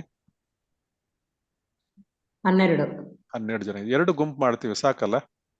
ಮತ್ತೆ ಪ್ರಭುಜಿ 8.14 ಆಮೇಲೆ ಅದೊಂದೇ ಮಾತಾಜಿ, ಇದೊಂದೇನಾ? ಅದೊಂದೇ. ಅನನ್ಯ ಚೇತಸ ಸತತೋ ಮಾಂ ಸ್ಮರಂತಿ ನಿಶ್ಚಯ ತಸ್ಯಾಹಂ ಸುಲಭ ಪಾರ್ಥ ನಿತ್ಯ ಯುಕ್ತಸ್ಯ ಯೋಗಿನಃ. ಈ ಶ್ಲೋಕದ ಒಂದು ಭಾವಾರ್ಥವನ್ನು ಓದ್ಬೇಕು. ಮತ್ತು ಶ್ರೀಲ ಪ್ರಭುಪಾದರ ಮನಸ್ಥಿತಿಯನ್ನು ಪ್ರತಿಪಾದಿಸುವ ಅಂಶಗಳೊಂದಿಗೆ ಗ್ರೂಪ್ ಡಿಸ್ಕಷನ್ ಮಾಡಿಬಿಟ್ಟು ಆಮೇಲೆ ಒಂದು 2 ನಿಮಿಷ ಒಬ್ಬೊಬ್ಬರು ಡಿಸ್ಕಸ್ ಮಾಡಿ. ಸೊ 2 ಗುಂಪು ಮಾಡ್ತೇನೆ.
ಪ್ರಭುಜಿ ನಮ್ ಗ್ರೂಪ್ ಅಲ್ಲಿ 3 ಜನನೇ ಇದ್ದಿದ್ದು ಪ್ರಭುಜಿ. ಹರೇ ಕೃಷ್ಣ. ಇದವ್ರು ಜಾಯ್ನ್ ಆಗಿಲ್ಲ ಅನ್ಸುತ್ತೆ. ಲಕ್ಷ್ಮೀ PM ಮಾತಾಜಿ ಹೇಳ್ತಾರೆ ಪ್ರಭುಜಿ. ಓಕೆ ಮಾತಾಜಿ, ಶುರು ಮಾಡೋಣ. ಲಕ್ಷ್ಮೀ PM ಮಾತಾಜಿ ಅವ್ರು ಜಾಯ್ನ್ ಆಗಿದಾರ ವಾಪಸ್ಸು? ಇಲ್ಲ ಆಗಿದೆ ಪ್ರಭುಜಿ. ಹೇಳ್ತೀರಾ, ಶುರು ಮಾಡ್ತೀರಾ? ಹೇಳ್ತೀನಿ ನಾನು. ಇದು ಫಸ್ಟ್ ಗ್ರೂಪ್ ಅಲ್ಲ? ನಾವು ಭಕ್ತಿ ಹೇಳ್ಬೋದಾ ಪ್ರಭುಜಿ? ಈಗ ಇದು ನಿಮ್ದು ಗ್ರೂಪ್ 1 ಅಲ್ವಾ? ಹೌದು, ಗ್ರೂಪ್ 1. ಓಕೆ ಮಾತಾಜಿ ಹೇಳಿ. ಗ್ರೂಪ್ 2 ನಲ್ಲಿ ಯಾರು ಮಾತಾಡ್ತೀರಾ? ಗ್ರೂಪ್ 2 ಅಲ್ಲಿ ಗೊತ್ತಿಲ್ಲ ಪ್ರಭು. ಹರೇ ಕೃಷ್ಣ. ಗ್ರೂಪ್ 2 ನೀವು ಶುರು ಮಾಡಿ ಮಾತಾಜಿ. ಲಕ್ಷ್ಮೀ PM ಮಾತಾಜಿ. ಯಾರು ನಾನಾ ಪ್ರಭುಜಿ? ನೀವೇ ತಾನೇ ಹೇಳ್ತೀನಿ ಅಂದಿದ್ದು ಇವಾಗ? ಹೌದು. ಹೇಳಿ. ಇವಾಗ ಈ ಶ್ಲೋಕದಲ್ಲಿ ನಾವು 4 ಬಗೆಯಲ್ಲಿ ದೇವ್ರನ್ನ ಪ್ರಾರ್ಥನೆ ಮಾಡ್ಬೋದು. ಸಂಕಟದಲ್ಲಿರೋರು, ಕುತೂಹಲಿಗಳು, ಪ್ರಾಪಂಚಿಕ ಲಾಭವನ್ನು ಬಯಸುವವರು, ಊಹಾತ್ಮಕ ಚಿಂತನೆಯಲ್ಲಿ ತೊಡಗಿರೋರು ಅಂತ 4 ಬಗೆಯಾಗಿ ನಾವು ಇಲ್ಲಿ ಭಕ್ತರನ್ನು ವರ್ಣಿಸಿದ್ದಾರೆ. ಆ ಪ್ರಕ್ರಿಯೆಗೆ ಹೋದ್ರೆ ನಾವು ಕರ್ಮಯೋಗ, ಜ್ಞಾನಯೋಗ ಮತ್ತು ಹಠಯೋಗ ಈ ಭಕ್ತಿಗಳಲ್ಲಿ ಸಹ ನಾವು ಭಕ್ತಿಯಲ್ಲೇ ಮುಂದುವರಿಬಹುದು. ಈ ಶ್ಲೋಕದಲ್ಲಿ ಜ್ಞಾನ, ಕರ್ಮ, ಹಠ ಮತ್ತು ಇವೆಲ್ಲದನ್ನು ಭಕ್ತಿಯೋಗ ಅಂತಾನೆ ಹೇಳಿದ್ದಾರೆ. ಅನನ್ಯ ಚೇತ ಶಬ್ದದಲ್ಲಿ ಸೂಚಿಸಿರುವಂತೆ ನಾವು ಕೃಷ್ಣನ್ ಬಿಟ್ಟು ಏನನ್ನೂ ಬಯಸೋದಿಲ್ಲ. ಪರಿಶುದ್ಧ ಭಕ್ತನು ಸ್ವರ್ಗಲೋಕಕ್ಕೆ ಹೋಗ್ಬೇಕು ಅಂತ ಅಪೇಕ್ಷಿಸುವುದಿಲ್ಲ. ಅವನು ಬ್ರಹ್ಮಜ್ಯೋತಿಯಲ್ಲಿ ಲೀನವಾಗ್ಲಿ, ಮೋಕ್ಷವಾಗ್ಲಿ, ಐಹಿಕ ತೊಡಕುಗಳಿಂದ ಬಿಡುಗಡೆ ಆಗ್ಲಿ ಅವನು ಬೇಕಿಲ್ಲ. ಪರಿಶುದ್ಧ ಭಕ್ತನಿಗೆ ಏನಾಗುತ್ತೆ ಅಂದ್ರೆ, ಚೈತನ್ಯ ಚರಿತಾಮೃತದಲ್ಲಿ ನಿಷ್ಕಾಮ ಎಂದ್ರೆ ಸ್ವಹಿತದಲ್ಲಿ ಆಸಕ್ತಿ ಇಲ್ಲದವನು ಎಂದು ಕರೆದಿದ್ದಾರೆ. ಆದರೆ ಅವನಿಗೆ ಪರಿಪೂರ್ಣ ಶಾಂತಿ ಬೇಕು, ಅದು ದೊರೆಯುತ್ತೆ. ಜ್ಞಾನಯೋಗಿ, ಕರ್ಮಯೋಗಿ, ಹಠಯೋಗಿ, ಅಂಥವ್ರಿಗೆ ಸ್ವಾರ್ಥ ಆಸಕ್ತಿ ಇರುತ್ತೆ. ಪರಿಶುದ್ಧ ಭಕ್ತನಿಗೆ ಪರಮಪುರುಷನನ್ನು ಪ್ರಸನ್ನಗೊಳಿಸುವುದಲ್ಲದೆ ಬೇರೆ ಅಪೇಕ್ಷೆ ಇರೋಲ್ಲ. ಇವಾಗ ಭಗವಂತ ರಾಮ, ಕೃಷ್ಣ, ನರಸಿಂಹ ಈ ತರ ಅನೇಕ ರೂಪಗಳಲ್ಲಿ ನಮಗೆ ಕಾಣಿಸ್ಕೊಂಡು ವಿವಿಧ ಸ್ವಾಂತ ವಿಸ್ತರಣೆಗಳನ್ನು ಹೊಂದಿದ್ದಾನೆ. ಆ ದಿವ್ಯ ಸ್ವರೂಪಗಳ ಮೂಲಕ ನಾವು ದೇವರನ್ನ ಪ್ರಾರ್ಥನೆ ಮಾಡ್ಬೋದು. ಇಂಥ ಸಮಯದಲ್ಲಿ ಭಕ್ತರಿಗೆ ಭಗವಂತನು ಬೇರೆ ದಾರಿಯಲ್ಲಿ ಹೋಗಕ್ ಬಿಡದೆ ನಮ್ಮ ಮೇಲೆ ಅವನ ಕೃಪಾ ಕಟಾಕ್ಷವನ್ನು ತೋರುತ್ತಾನೆ. ಅದರಲ್ಲಿ ಕಠೋಪನಿಷತ್ನಲ್ಲಿ ಏವೈಷ ವೃಣತೆ ತೇನ ಲಭ್ಯ ತಸ್ಮೈಷ ಆತ್ಮ ವಿವೃಣತೆ ತನ್ನ ಸ್ವಾಮ್. ಸಂಪೂರ್ಣವಾಗಿ ನಾವು ಭಗವಂತನಲ್ಲಿ ಶರಣಾಗತನಾದಾಗ ಪ್ರಭು ನಮ್ಮನ್ನು ಅರಿತುಕೊಂಡು ಭಗವದ್ಗೀತೆಯಲ್ಲಿ ಹೇಳಿದಂತೆ ದದಾಮಿ ಬುದ್ಧಿಯೋಗಂತಂ, ಅಂತಿಮವಾಗಿ ತಮ್ಮ ದಿವ್ಯ ರಾಜ್ಯದಲ್ಲಿ ಸೇರುವಂತೆ ಭಗವಂತನು ಇಂತಹ ಭಕ್ತನಿಗೆ ಅಗತ್ಯವಾದ ಬುದ್ಧಿಯನ್ನು ದಯಪಾಲಿಸುತ್ತಾನೆ. ಹರೇ ಕೃಷ್ಣ ಮಾತಾಜಿ. ಧನ್ಯವಾದಗಳು ಮಾತಾಜಿ. ಧನ್ಯವಾದಗಳು. ಗ್ರೂಪ್ ಚೆನ್ನಾಗಿ ಹೇಳಿದ್ರಿ, ಧನ್ಯವಾದಗಳು. ಗ್ರೂಪ್ 2 ನಲ್ಲಿ ಯಾರು ಮಾತಾಡ್ತೀರಾ? ಹರೇ ಕೃಷ್ಣ. ಹರಣಿ ಮಾತಾಜಿ ಹೇಳ್ತೀರಾ ಮಾತಾಜಿ? ಬೇಗ ಹೇಳಿ, ಟೈಮ್ ವೇಸ್ಟ್ ಮಾಡಬೇಡಿ. ಪ್ರಭುಜಿ, ಇದ್ರಲ್ಲಿ ಪ್ರಭುಜಿ ಇವರು ಭಗವಂತ ಏನ್ ಹೇಳ್ತಾರೆ ಅಂದ್ರೆ, ಅನನ್ಯ ಚಿತ್ತನಾಗಿ ಯಾರು ನನ್ನ ಸದಾ ಸ್ಮರಿಸ್ತಾರೋ ಅಂತವ್ರಿಗೆ ನಾನು ಸುಲಭವಾಗಿ ಸಿಗ್ತೀನಿ. ಭಕ್ತಿ ಸೇವೆಯಲ್ಲಿ ಅವನು ಸದಾ ನಿರತನಾಗಿರುವುದೇ ಇದಕ್ಕೆ ಕಾರಣ ಅಂತ ಹೇಳ್ತಿದ್ದಾನೆ ಪ್ರಭುಜಿ. ಆಮೇಲೆ ಅನನ್ಯ ಚೇತಃ ಶಬ್ದದಲ್ಲಿ ಸೂಚಿಸೋ ಹಾಗೆ ಅವನು ಪರಿಶುದ್ಧ ಭಕ್ತಿ ಬಿಟ್ಟು ಕೃಷ್ಣನ ಬಿಟ್ಟು ಬೇರೆ ಏನನ್ನು ಬಯಸೋದಿಲ್ಲ ಅಂತ ಹೇಳ್ತಾ ಇದ್ದಾರೆ. ಆಮೇಲೆ ಇದರಲ್ಲಿ ಯಾರು ಸಂಪೂರ್ಣವಾಗಿ ಶರಣಾಗತನಾಗಿ ಪರಮ ಪ್ರಭುವಿನ ಭಕ್ತಿ ಪೂರ್ವಕ ಸೇವೆಯಲ್ಲಿ ನಿರತರಾದವ್ರಿಗೆ ಅವನು ಭಗವಂತನೇ ಅವ್ರಿಗೆ ಬುದ್ಧಿ ಯೋಗ ಕೊಡ್ತಾನಂತೆ, ಹೇಗೆ ಅವನಲ್ಲಿ ಹೋಗ್ಬೇಕು ಅಂತ. ದದಾಮಿ ಬುದ್ಧಿ ಯೋಗ ಅಂತ ಹೇಳಿದ್ದಾರೆ 10ನೇ ಅಧ್ಯಾಯ 10ನೇ ಶ್ಲೋಕದಲ್ಲಿ ಹೇಳಿರೋಂಗೆ. ಆಮೇಲೆ ಸತತಂ ಮತ್ತು ನಿತ್ಯಶಃ ಅಂದ್ರೆ ಸದಾ ಕ್ರಮ ತಪ್ಪಿಸದೆ ಮತ್ತು ಪ್ರತಿನಿತ್ಯವೂ ಅಂತ ಅರ್ಥ. ಅದಕ್ಕೆ ಪರಿಶುದ್ಧ ಭಕ್ತನು ಸದಾ ಕೃಷ್ಣನನ್ನು ಸ್ಮರಿಸ್ಬಿಟ್ಟು ಧ್ಯಾನ ಮಾಡ್ತಾ ಇರ್ತಾನೆ ಅಂತ.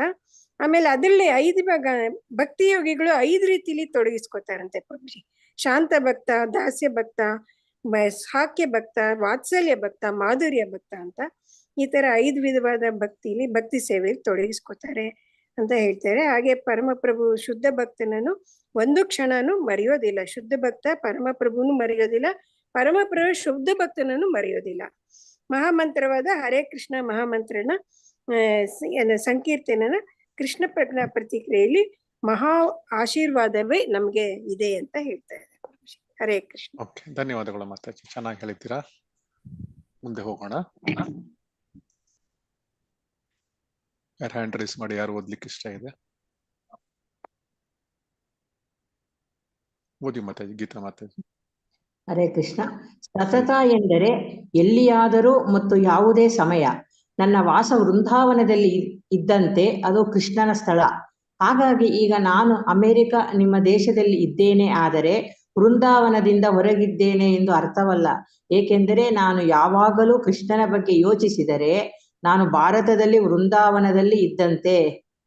ಭಗವದ್ಗೀತಾ 8.12-13. ಹರೇ ಕೃಷ್ಣ ಗುರುಜಿ. ಹರೇ ಕೃಷ್ಣ ಪ್ರಭುಜಿ. ಮಾತಾಜಿ. ಲಲಿತಾ ಮಾತಾಜಿ. ಹರೇ ಕೃಷ್ಣ ಪ್ರಭುಜಿ. ಅದು ನಮ್ಮ ಕೃಷ್ಣ ಪ್ರಜ್ಞೆಯ ಜೀವನ, ಕೃಷ್ಣನ ಪ್ರಜ್ಞೆಯ ಜೀವನ. ಕೃಷ್ಣನಿಗೆ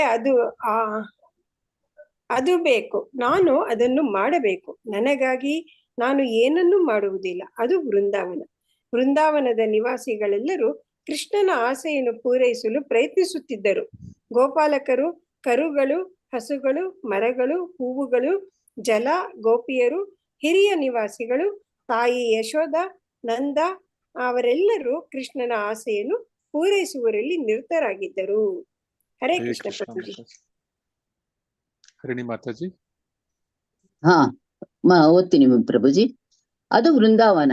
ಆದ್ದರಿಂದ ನೀವು ಕೃಷ್ಣನ ಆಸೆಗಳನ್ನು ಪೂರೈಸಲು ಒಪ್ಪಿದರೆ ನೀವು ಈ ಭೌತಿಕ ಜಗತ್ತನ್ನು ವೃಂದಾವನವನ್ನಾಗಿ ಮಾಡಬಹುದು. ಅದು ವೃಂದಾವನ ಅಂತ ಹೇಳಿದ್ರು. ಭಗವದ್ಗೀತೆ ಯಾವಾಗ ಅಂತಂದ್ರೆ ಹವಾಯಿನಲ್ಲಿ ಜನವರಿ 30, 1975. ಹರೇ ಕೃಷ್ಣ ಪ್ರಭುಜಿ, ಧನ್ಯವಾದಗಳು. ಧನ್ಯವಾದ. ಲಕ್ಷ್ಮೀ PM ಮಾತಾಜಿ. ಓದ್ತೀನಿ ಪ್ರಭುಜಿ. ತಸ್ಯಾಹಂ ಸುಲಭ ಪಾರ್ಥ. ಭಗವಂತನು ಎಲ್ಲರ ವಿಷಯದಲ್ಲಿಯೂ ಕರುಣಾಮಯನು. ಆದರೆ ನಾವು ಆಗಲೇ ವಿವರಿಸಿದಂತೆ ಅತ್ತಿತ್ತ ಚಲಿಸದೆ ಸದಾ ತನ್ನನ್ನೇ ಸೇವಿಸುವವರ ವಿಷಯದಲ್ಲಿ ಆತನಿಗೆ ವಿಶೇಷಗಳು. ಹರೇ ಕೃಷ್ಣ ಪ್ರಭುಜಿ, ಧನ್ಯವಾದ. ಹರೇ ಕೃಷ್ಣ ಮಾತಾಜಿ. ಶ್ರುತಿ ಮಾತಾಜಿ ಓದ್ತೀರಾ?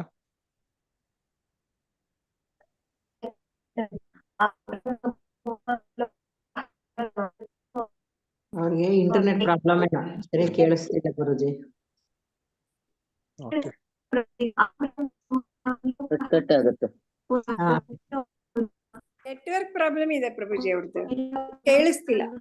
ಶ್ರುತಿ ಮಾತಾಜಿ ನಿಮ್ದು ಸರಿಯಾಗಿ ಕೇಳಿಸ್ತಾ ಇಲ್ಲ. ನಾವು ಬೇರೆಯವರಿಗೆ ಆಪರ್ಚುನಿಟಿ ಕೊಡ್ತೀನಿ. ಪ್ರಭುಜಿ. ಹರೇ ಕೃಷ್ಣ. ಇಲ್ಲ, ಗೀತಾ ಮಾತಾಜಿ ಓದಿ. ಆ ಬ್ರಹ್ಮ ಭುವನಾಲೋಕ ಪುನರಾವರ್ತಿನೋ ಅರ್ಜುನ ಮಾಮುಪೇತ್ಯೇತು ಕೌಂತೆಯ ಪುನರ್ಜನ್ಮನ ವಿದ್ಯತೆ. ಐಹಿಕ ಜಗತ್ತಿನ ಅತ್ಯುನ್ನತ ಲೋಕದಿಂದ ಅತಿ ಕೆಳಗಿನ ಲೋಕದವರೆಗೆ ಎಲ್ಲಾ ಲೋಕಗಳು ದುಃಖದ ಆವಾಸಗಳೇ. ಇವುಗಳಲ್ಲಿ ಜನನ ಮರಣಗಳು ಮತ್ತೆ ಮತ್ತೆ ಆಗುತ್ತದೆ. ಆದರೆ ಕುಂತಿಯ ಪುತ್ರನಾದ ಅರ್ಜುನನೇ, ನನ್ನ ನಿವಾಸವನ್ನು ಸೇರಿದವನಿಗೆ ಪುನರ್ಜನ್ಮವಿಲ್ಲ. ಹರೇ ಕೃಷ್ಣ ಗುರುಜಿ. ಹರೇ ಕೃಷ್ಣ ಮಾತಾಜಿ.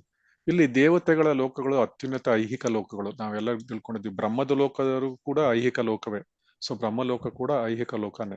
ಸೊ ಅವುಗಳಲ್ಲಿ ಯಾರು ತಲುಪ್ತಾರೆ ಅವರು ಮತ್ತೆ ಮತ್ತೆ ಹುಟ್ಟು ಸಾವುಗಳನ್ನು ಅನುಭವಿಸಲೇಬೇಕು. ಇದು ಹಾವು ಏಣಿ ಆಟ. ನಾವು ಈಗಾಗಲೇ ಅದ್ರ ಬಗ್ಗೆ ಯೋಚನೆ ಮಾಡಿದ್ವಿ.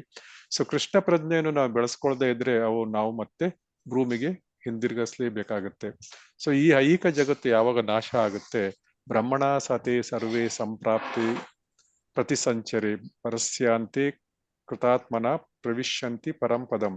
ಈ ಐಹಿಕ ಜಗತ್ತು ಯಾವಾಗ ನಾಶವಾಗುತ್ತೆ ಆಗ ಕೃಷ್ಣ ಪ್ರಜ್ಞೆಯಲ್ಲಿ ಸದಾ ನಿರತರಾಗಿರುವ ಬ್ರಹ್ಮ ಮತ್ತು ಅವನ ಭಕ್ತರನ್ನು ಅವರ ಬಯಕೆಗಳಿಗೆ ಅನುಗುಣವಾಗಿ ಆಧ್ಯಾತ್ಮಿಕ ವಿಶ್ವಕ್ಕೆ ಮತ್ತು ನಿರ್ದಿಷ್ಟ ಆಧ್ಯಾತ್ಮಿಕ ಲೋಕಗಳಿಗೆ ವರ್ಗಾಯಿಸಲಾಗುತ್ತದೆ. ಯಾರು ಬ್ರಹ್ಮ ಮತ್ತೆ ಅವನ ಭಕ್ತರನ್ನು, ಯಾರು ಭಕ್ತರಾಗಿರ್ತಾರೆ ಅಂದ್ರೆ ಭಗವಂತನ ಭಕ್ತರಾಗಿರ್ತಾರೆ, ಅವರನ್ನು ಆಧ್ಯಾತ್ಮಿಕ ವಿಶ್ವಕ್ಕೆ ಅಥವಾ ನಿರ್ದಿಷ್ಟವಾದ ಆಧ್ಯಾತ್ಮಿಕ ಲೋಕಗಳಿಗೆ ವರ್ಗಾಯಿಸಲಾಗುತ್ತೆ. ಸೊ ಯಾವಾಗ ಏನಾಗುತ್ತೆ ಅಂದ್ರೆ, ಸೊ ಯಾವಾಗ ಸಂಪೂರ್ಣ ನಾಶವಾಗುತ್ತೆ ಅಂದ್ರೆ ಪ್ರಳಯವಾಗುತ್ತೆ, ಆವಾಗ ಬ್ರಹ್ಮನನ್ನು ಮತ್ತೆ ಭಕ್ತರನ್ನು, ಭಗವಂತನ ಭಕ್ತರನ್ನು ಅವರವರ ಆಧ್ಯಾತ್ಮಿಕ ಲೋಕಗಳಿಗೆ ಅವರಿಗೆ ಬಯಕೆ ಏನಿರುತ್ತೆ. ಕೆಲವರಿಗೆ ಧ್ರುವ ಲೋಕಕ್ಕೆ ಹೋಗ್ಲಿಕ್ಕೆ ಇಷ್ಟ ಇರುತ್ತೆ, ಕೆಲವರಿಗೆ ವಿಷ್ಣು ಲೋಕಕ್ಕೆ ಹೋಗ್ಲಿಕ್ಕೆ ಇಷ್ಟ ಇರುತ್ತೆ, ಕೆಲವರಿಗೆ ಗೋಲೋಕ ಬೃಂದಾವನಕ್ಕೆ ಹೋಗ್ಲಿಕ್ಕೆ ಇಷ್ಟ ಇರುತ್ತೆ. ಸೊ ಅವರ ಬಯಕೆ ಏನಿರುತ್ತೆ ಅದಕ್ಕೆ ಅನುಗುಣವಾಗಿ ಅವರನ್ನು ಅಂತಹ ನಿರ್ದಿಷ್ಟವಾದ ಆಧ್ಯಾತ್ಮಿಕ ಲೋಕಗಳಿಗೆ ವರ್ಗಾಯಿಸಲಾಗಿದೆ. ಕೆಲವರು ನರಸಿಂಹ ಲೋಕಕ್ಕೆ ಹೋಗ್ಲಿಕ್ಕೆ ಇಷ್ಟಪಡ್ತಾರೆ, ಕೆಲವರು ರಾಮನ ವೈಕುಂಠ ಲೋಕಕ್ಕೆ ಹೋಗ್ಲಿಕ್ಕೆ ಇಷ್ಟಪಡ್ತಾರೆ.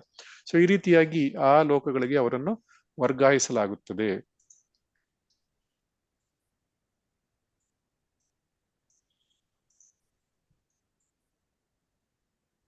ಲಲಿತಾ ಮಾತಾಜಿ. ಹರೇ ಕೃಷ್ಣ ಪ್ರಭುಜಿ. ಹರೇ ಕೃಷ್ಣ. ಪುನರ್ ಆವರ್ತಿನೋ ಪುನಃ ಹಿಂದಿರುಗುವುದು. ಹಗಲಿನಲ್ಲಿ ಐಹಿಕ ಚಟುವಟಿಕೆಗಳನ್ನು ನಡೆಸಲು ಅವರಿಗೆ ಹಲವಾರು ಶರೀರಗಳು ಲಭಿಸುತ್ತವೆ. ರಾತ್ರಿಯಲ್ಲಿ ಅವರಿಗೆ ದೇಹಗಳಿರುವುದಿಲ್ಲ. ಅವರು ವಿಷ್ಣುವಿನ ದೇಹದಲ್ಲಿ ಅಡಕವಾಗಿಯೇ ಉಳಿದಿರುತ್ತಾರೆ. ಮತ್ತೆ ಬ್ರಹ್ಮನ ಹಗಲು ಬಂದಾಗ ಅವರು ಪ್ರಕಟವಾಗುತ್ತಾರೆ. ಹರೇ ಕೃಷ್ಣ ಪ್ರಭುಜಿ. ಹರೇ ಕೃಷ್ಣ ಮಾತಾಜಿ.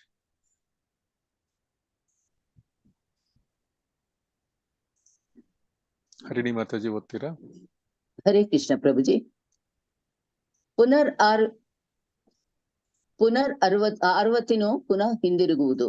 ಕಟ್ಟಕಡೆಗೆ ಬ್ರಹ್ಮನ ಆಯಸ್ಸು ಮುಗಿದಾಗ ಅವರೆಲ್ಲ ನಾಶವಾಗುತ್ತಾರೆ ಮತ್ತು ಕೋಟ್ಯಾಂತರ ವರ್ಷಗಳ ಕಾಲ ಕಾಣಿಸಿಕೊಳ್ಳದೆ ಇರುತ್ತಾರೆ. ಇನ್ನೊಂದು ಯುಗದಲ್ಲಿ ಬ್ರಹ್ಮನು ಮತ್ತೆ ಹುಟ್ಟಿದಾಗ ಅವರು ಪ್ರಕಟವಾಗುತ್ತಾರೆ. ಹೀಗೆ ಅವರು ಐಹಿಕ ಜಗತ್ತಿನ ಮಾಂತ್ರಿಕತೆಗೆ ಸಿಕ್ಕಿ ಬೀಳುತ್ತಾರೆ. ಹರೇ ಕೃಷ್ಣ ಪ್ರಭುಜಿ. 8.19 ಪರಪಟ್ಟದ್ದು. ಹರೇ ಕೃಷ್ಣ ಮಾತಾಜಿ. ಧನ್ಯವಾದ. ಇಲ್ಲಿ ಬ್ರಹ್ಮನಿಗೆ ರಾತ್ರಿ ಆದಾಗ ಬ್ರಹ್ಮನಿಗೆ ಬ್ರಹ್ಮನ ಒಂದು ದಿನ, ನಾವು ದೇವಲೋಕದ ದಿನಗಳ ಬಗ್ಗೆ ತಿಳ್ಕೊಂಡಿದ್ದೀವಿ. ಉತ್ತರಾಯಣದಲ್ಲಿ ಅವರ ದಿನ ಇರುತ್ತೆ, ನಮಗೆ ರಾತ್ರಿ ಇರುತ್ತೆ. ನಮಗೆ ಒಂದು 6 ತಿಂಗಳು, ಅವರಿಗೆ ಒಂದು ದಿನ, 12 ಗಂಟೆಗಳ ಸಮಾನ. ಸೊ ಆದ್ರೆ ಬ್ರಹ್ಮನ ಲೋಕದಲ್ಲಿ ಇನ್ನೂ ಜಾಸ್ತಿ ಹೆಚ್ಚಿನ ಸಮಯಾವಕಾಶ ಇರುತ್ತೆ. ಬ್ರಹ್ಮನಿಗೆ ಎಷ್ಟೋ ಟ್ರಿಲಿಯನ್ ವರ್ಷಗಳು ನಮ್ಮ ಭೂಮಿಯ ನಮ್ಮ ಎಷ್ಟೋ ಟ್ರಿಲಿಯನ್ ವರ್ಷಗಳು ಬ್ರಹ್ಮನ 1 ವರ್ಷ ಆಗುತ್ತೆ. ಈ ರೀತಿಯಾಗಿ ಬ್ರಹ್ಮನಿಗೆ ಯಾವಾಗ ರಾತ್ರಿ ಆಗುತ್ತೆ, ಎಲ್ಲರೂ ಸಂಪೂರ್ಣ ಭೂಮಂಡಲ ಇದು ನಾಶವಾಗುತ್ತೆ, ಇದು ಸಂಪೂರ್ಣ ಬ್ರಹ್ಮಾಂಡ ನಾಶವಾಗುತ್ತೆ, ಬ್ರಹ್ಮನ ಬ್ರಹ್ಮಾಂಡ ನಾಶವಾಗುತ್ತೆ. ಸೊ ಹಗಲಿನಲ್ಲಿ ಐಹಿಕ ಚಟುವಟಿಕೆಗಳು ನಡೆಸಲು ಮತ್ತೆ ಬ್ರಹ್ಮನಿಗೆ ಹಗಲಾದಾಗ ಯಾರ್ಯಾರಿಗೆ ನಾಶವಾಗಿರುತ್ತೆ ಅವರ ಐಹಿಕ ಚಟುವಟಿಕೆಗಳು ನಡೆಸಲಿಕ್ಕೆ ಮತ್ತೆ ಅವರಿಗೆಲ್ಲರಿಗೂ ದೇಹ ಸಿಗುತ್ತೆ. ರಾತ್ರಿಯಲ್ಲಿ ಇವರು ಯಾರಿಗೂ ದೇಹವಿರುವುದಿಲ್ಲ. ಅವರು ಕೃಷ್ಣ ಭಗವಂತನ ಕಾರಣೋದಕಶಾಹಿ ವಿಷ್ಣುವಿನಲ್ಲಿ ಮರ್ಜರಾಗಿರ್ತಾರೆ, ಲೀನವಾಗಿರ್ತಾರೆ. ಮತ್ತು ಭೂತ್ವಾ ಪ್ರಲೀಯತೆ, ಮತ್ತು ಹಗಲಿನಲ್ಲಿ ಅವರು ಕಾಣಿಸ್ಕೊಳ್ತಾರೆ, ಮತ್ತೆ ರಾತ್ರಿ ನಾಶವಾಗ್ತಾರೆ. ಎಲ್ಲ ಜೀವಿಗಳು ಕೂಡ, ಈ ಬ್ರಹ್ಮಾಂಡದಲ್ಲಿ ಎಲ್ಲ ಜೀವಿಗಳು ಹಗಲಿನಲ್ಲಿ ಕಾಣಿಸ್ಕೊಳ್ತಾರೆ, ರಾತ್ರಿ ಮತ್ತೆ ನಾಶವಾಗ್ತಾ ಇರ್ತಾರೆ. ಸೊ ಕಡೆಗೆ ಬ್ರಹ್ಮನ ಆಯುಸ್ಸು ಯಾವಾಗ ಮುಗಿಯುತ್ತೆ ಅವರೆಲ್ಲ ನಾಶವಾಗ್ತಾರೆ. ಅಂದ್ರೆ ಬ್ರಹ್ಮ 12 ಗಂಟೆ ಎದ್ದಿರ್ತಾನೆ, 12 ಗಂಟೆ ಮಲಗಿರ್ತಾನೆ, 12 ಗಂಟೆ ಯೋಗ ನಿದ್ರೆಯಲ್ಲಿ ಇರ್ತಾನೆ. ಸೊ 12 ಗಂಟೆ ಯೋಗ ನಿದ್ರೆಯಲ್ಲಿರುವಾಗ ಅವರು ಎಲ್ಲರೂ ಸಂಪೂರ್ಣ ನಾಶವಾಗುತ್ತೆ. ಮತ್ತೆ ಕಡೆಗೆ ಬ್ರಹ್ಮನ ಆಯುಷ್ಯ ಬ್ರಹ್ಮನ 100 ವರ್ಷ ಆಯುಸ್ಸು ಆದಾಗ ಈಗ ಬ್ರಹ್ಮನ ಆಯುಷ್ಯು ಸುಮಾರು 50 ವರ್ಷ. ಇನ್ನೂ 50 ವರ್ಷಗಳು ಬ್ರಹ್ಮನ ಆಯುಷ್ಯ ಉಳ್ಕೊಂಡಿದೆ, ಬ್ರಹ್ಮಲೋಕದ ಇದು ಕಾಲದ ಪ್ರಕಾರ. ಸೊ ಕಡೆಗೆ ಯಾವಾಗ ಬ್ರಹ್ಮನ 200 ವರ್ಷವನ್ನು ಮುಗಿಸ್ಕೊತಾನೆ, ಅವಾಗ ಎಲ್ಲವೂ ನಾಶವಾಗುತ್ತೆ ಮತ್ತು ಕೋಟ್ಯಾಂತರ ವರ್ಷಗಳ ಕಾಲ ಯಾರು ಕಾಣಿಸ್ಕೊಳ್ಳೋದಿಲ್ಲ. ಇನ್ನೊಂದು ಯುಗದಲ್ಲಿ ಬ್ರಹ್ಮನು ಮತ್ತೆ ಹುಟ್ಟಿದಾಗ ಅವರು ಮತ್ತೆ ಪ್ರಕಟವಾಗ್ತಾರೆ. ಆದ್ರೆ ಇಲ್ಲಿ ಬ್ರಹ್ಮನಿಗೆ ಮೋಕ್ಷವನ್ನು ಕೊಡಲಾಗುತ್ತೆ. ಬ್ರಹ್ಮನಿಗೆ ಅವರು ವೈಕುಂಠ ಧಾಮಕ್ಕೆ ಹೋಗ್ತಾರೆ ಅಥವಾ ಗೋಲೋಕ ಬೃಂದಾವನಕ್ಕೆ ಹೋಗ್ತಾರೆ. ಅವರ ಇಚ್ಛೆಗೆ ಪ್ರಕಾರವಾಗಿ ಅವರು ಹೋಗ್ತಾರೆ, ಯಾಕಂದ್ರೆ ಅವರು ಕೃಷ್ಣನ ಪರಮ ಭಕ್ತರು. ಸೊ ಆದರೆ ಯಾರು ಕೃಷ್ಣ ಪ್ರಜ್ಞೆಯನ್ನು ಸ್ವೀಕರಿಸುವ ಬುದ್ಧಿವಂತರಿರ್ತಾರೆ, ಅವರು ಹರೇ ಕೃಷ್ಣ ಕೃಷ್ಣ ಕೃಷ್ಣ ಹರೇ ಹರೇ, ಹರೇ ರಾಮ ರಾಮ ರಾಮ ಹರೇ ಹರೇ ಅನ್ನೋ ಸಂಕೀರ್ತನ ಮಾಡ್ತಾ ಇರ್ತಾರೆ. ಅವರು ಮಾನವ ಜೀವನವನ್ನು ಪ್ರಭುವಿನ ಸೇವೆಯಲ್ಲಿ ಸಂಪೂರ್ಣವಾಗಿ ಬಳಸ್ಕೋತಾರೆ. ಅವರು ಈ ಜನ್ಮದಲ್ಲೇ ಕೃಷ್ಣನ ದಿವ್ಯ ಲೋಕಕ್ಕೆ ಸಾಗಿ ಹೋಗ್ತಾರೆ, ಮತ್ತೆ ಪುನರ್ಜನ್ಮಕ್ಕೆ ಒಳಗಾಗದೆ ಅಲ್ಲಿ ನಿತ್ಯವಾಗಿ ನಿತ್ಯಾನಂದದಲ್ಲಿ ಇರ್ತಾರೆ. ಸೊ ಆದ್ರಿಂದ ನಾವು ಈ ಮಾಂತ್ರಿಕತೆಗೆ ಸಿಕ್ಕಿಕೊಳ್ಳದೆ ಬ್ರಹ್ಮನ ಆಯುಷ್ಯ ಮುಗಿಯುವುದು, ಹುಟ್ಟು ಸಾವುಗಳ ಒಂದು ಚಕ್ರದಿಂದ ನಾವು ಬಿಡುಗಡೆಯನ್ನು ಪಡೆಯಬೇಕು.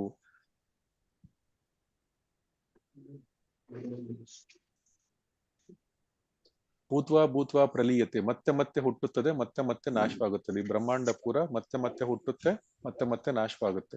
ಸೊ ಈ ಬ್ರಹ್ಮಾಂಡದಲ್ಲಿ ಪ್ರಾಣ ತ್ಯಾಗ ಮಾಡಿದವರು ಎಲ್ಲರನ್ನು ಇನ್ನೊಂದು ಬ್ರಹ್ಮಾಂಡಕ್ಕೆ ವರ್ಗಾಯಿಸಲಾಗುತ್ತೆ. ಯಾವಾಗ ಅವರ ಕರ್ಮಗಳಿಗೆ ಅನುಸಾರವಾಗಿ ಇನ್ನೊಂದು ಬ್ರಹ್ಮಾಂಡಕ್ಕೆ ವರ್ಗಾಯಿಸಲಾಗುತ್ತೆ ಮತ್ತು ಆ ಬ್ರಹ್ಮಾಂಡದಲ್ಲಿ ಅವರು ಮತ್ತೆ ಅದೇ ಹುಟ್ಟು ಸಾವುಗಳ ಮಧ್ಯೆ ತೇಲಾಡ್ತಾ ಇರ್ತಾರೆ.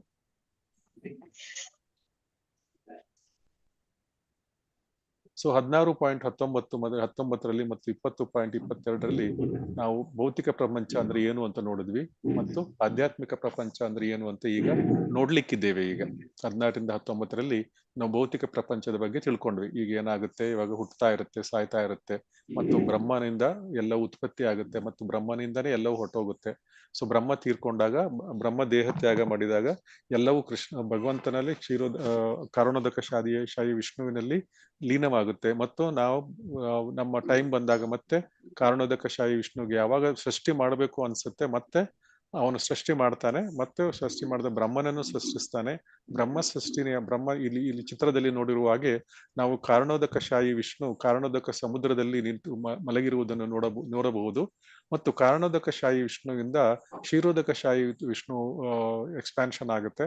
ಕ್ಷೀರೋದಕ ಶಾಯಿ ವಿಷ್ಣುವಿನಲ್ಲಿ ಕ್ಷೀರೋದಕ ಶಾಯಿ ವಿಷ್ಣುವಿಂದ ಮತ್ತೆ ಬ್ರಹ್ಮನ ಉತ್ಪತ್ತಿ ಆಗುತ್ತೆ. ಬ್ರಹ್ಮನ ಒಂದು ಹುಟ್ಟು ಶುರು ಬ್ರಹ್ಮ ಕಾಣಿಸ್ಕೊಳ್ತಾನೆ ನಾಭಿಯ ಮೂಲಕವಾಗಿ. ಅಲ್ಲಿ ಶ್ರೀ ಲಕ್ಷ್ಮೀ ದೇವಿ ಭಗವಂತನಿಗೆ ಕ್ಷೀರೋದಕ ಶಾಯಿ ವಿಷ್ಣುವಿಗೆ ಸೇವೆಯನ್ನು ಸಲ್ಲಿಸ್ತಾ ಇದ್ದಾಳೆ.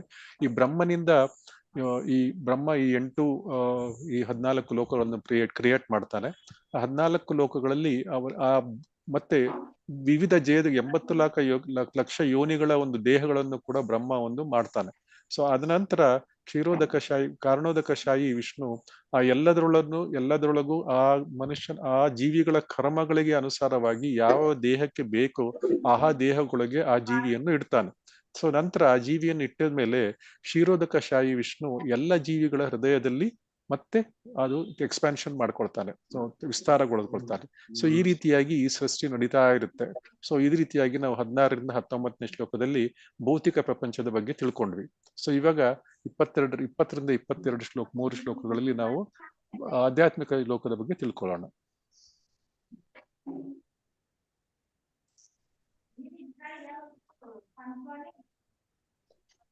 ಈಗ ಇನ್ನೊಂದು ಆಕ್ಟಿವಿಟಿ, ಶ್ಲೋಕಗಳನ್ನು 8.20ರಿಂದ 22 ಇದು ಓದಬೇಕು ನೀವು 3 ಶ್ಲೋಕಗಳನ್ನ.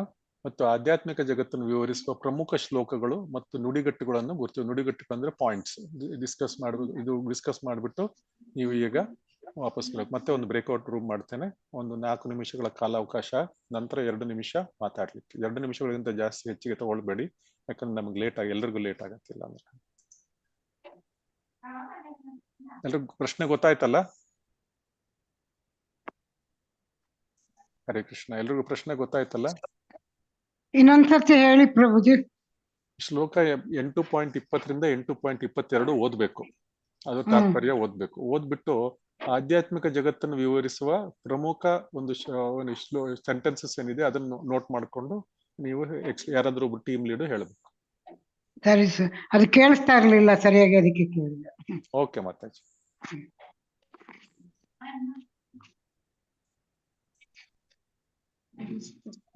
ಭಾವೋ ಅನ್ಯೋ ಅವ್ಯಕ್ತೋ ಅವ್ಯಕ್ತ ಅವ್ಯಕ್ತಾಶ್ಚನಾಸನಃ ಯಃ ಸರ್ವೇಷು ಭೂತೇಷು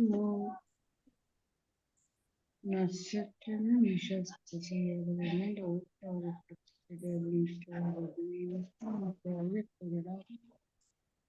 ಅದು ಪರಮೋನ್ನತವಾದದ್ದು ಮತ್ತು ಎಂದು ನಾಶವಾಗುವುದಿಲ್ಲ.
ಹರೇ ಕೃಷ್ಣ.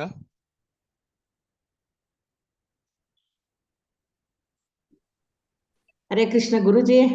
ಹರೇ ಕೃಷ್ಣ. ಗ್ರೂಪ್ 1 ಅಲ್ಲಿ ಯಾರು ಹೇಳ್ತೀರಾ? ಗ್ರೂಪ್ 1 ಅಲ್ಲಿ ನಾನು ಗೀತಾ ಎಂ ಹೇಳ್ತೀನಿ ಗುರುಜಿ. ಗೀತಾ ರೂಮ್ 1 ಹೇಳಿ ಮಾತಾಜಿ. ಶ್ಲೋಕ ಏನು ಹೇಳಂಗಿಲ್ವಲ್ಲ ಗುರುಜಿ? ಇಲ್ಲ, ನೀವು ಪಾಯಿಂಟ್ಸ್ ಮಾತ್ರ ಹೇಳ್ಬೇಕಷ್ಟೇ. ಇದ್ರಲ್ಲಿ 20, 21, 22 ಇದರಲ್ಲಿ ಭಗವಂತ ಏನ್ ಹೇಳ್ತಾನೆ ಅಂದ್ರೆ, ವ್ಯಕ್ತವಾಗಿರೋದು ಎಲ್ಲಿ ಹೋಗುತ್ತದೆ ಮತ್ತು ಭೌತಿಕ ಪಂಚಭೂತಗಳಿಂದ ಇದು ಆಗಿದೆ, ಇದಕ್ಕೇನು ಕಾಣಿಸೋದಿಲ್ಲ. ಇಲ್ಲಿ ನಮ್ಮ ಅಂತಿಮವಾಗಿ ನಮಗೆ ಗಮ್ಯಸ್ಥಾನ, ಪರಮಗತಿ, ವೇದಗಳು ಮತ್ತೆ ಉದ್ದೇಶ ಎಲ್ರಿಗೂ ತಿಳಿಸೋದಾಗಿದೆ. ಮತ್ತೆ ಬೇರೆ ಪ್ರಯೋಜನಗಳು ಎಲ್ಲ ಅವ್ಯಕ್ತವಾಗಿ ನಾಶವಾಗಿ ಅವನೊಳಗೆ ಇರುತ್ತೆ. ಇದು ಹೀಗೆ ಪರಮಗತಿ ದೇವತೆಗಳು ಇದನ್ನು ಬಹಳ 6 ಲೋಕಗಳ ಮೇಲಿದೆ. ಅಲ್ಲಿಗೆ ಯಾರೇ ಹೋದ್ರು ಗಮ್ಯಸ್ಥಾನಕ್ಕೆ ಹೋಗ್ತಾರೆ. ಮತ್ತೆ ಪರಮಾತ್ಮನ ಲೋಕ ವಿನಾಶವಾಗುತ್ತದೆ, ಅವಾಗ ಭಗವಂತ ಅವ್ಯಕ್ತನಾಗುತ್ತಾನೆ, ಅವಾಗ ಪರಮೋನ್ನತ ಗತಿವಾಗುತ್ತೆ. ಇಲ್ಲಿಗೆ ಬಂದರೆ ಮರಳಿ ಗೋಲೋಕಕ್ಕೆ ಹೋಗ್ತಾರೆ. ಮತ್ತೆ ಕಲ್ಪವೃಕ್ಷ ಅಂತ ಬಯಸಿದ್ದನ್ನು ಕೊಡುತ್ತದೆ. ಇದನ್ನ ಕವಿತೆಗಳು ಬರೀತಾರೆ. ಅವರ ದೇಹದ ಬಣ್ಣ ಮತ್ತೆ ಮೇಘಗಳ ವರ್ಣದಂತಿರುತ್ತದೆ. ಮನ್ಮಥನನ್ನು ಇದು ಮೀರಿಸುವ ಸೌಂದರ್ಯ ಇರುತ್ತದೆ. ಮತ್ತೆ ಇದು ಹಳದಿ ಬಣ್ಣದ ಉಡುಪು ಮತ್ತು ನವಿಲಿಗರಿ ಧರಿಸಿರ್ತಾನೆ. ಮನುಷ್ಯನ ಆತ್ಮದ ಅಂತಿಮ ಗುರಿ ಭಗವಂತನ ಕೃಪೆ ಇದ್ದಾಗ ಹೋಗುತ್ತದೆ. ಇವನಿಗೆ ಐಹಿಕ ಜಗತ್ತಿಗೆ ಬರೋದಕ್ಕಾಗಲ್ಲ.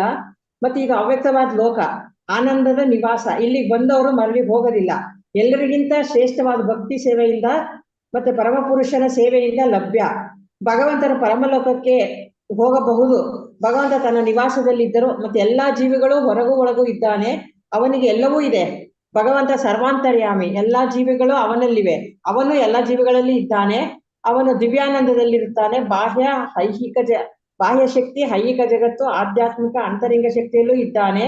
ಅವನು ಭಕ್ತ್ಯ ಎಂಬ ಪದ ಸೂಚಿಸುವಂತೆ ಅವನು ಭಕ್ತಿ ಸೇವೆಯಲ್ಲಿ ಅಲ್ಲಿಗೆ ಭಕ್ತಿ ಸೇವೆಯಿಂದ ಪ್ರವೇಶಿಸಲು ಮತ್ತೆ ಸಾಧ್ಯ.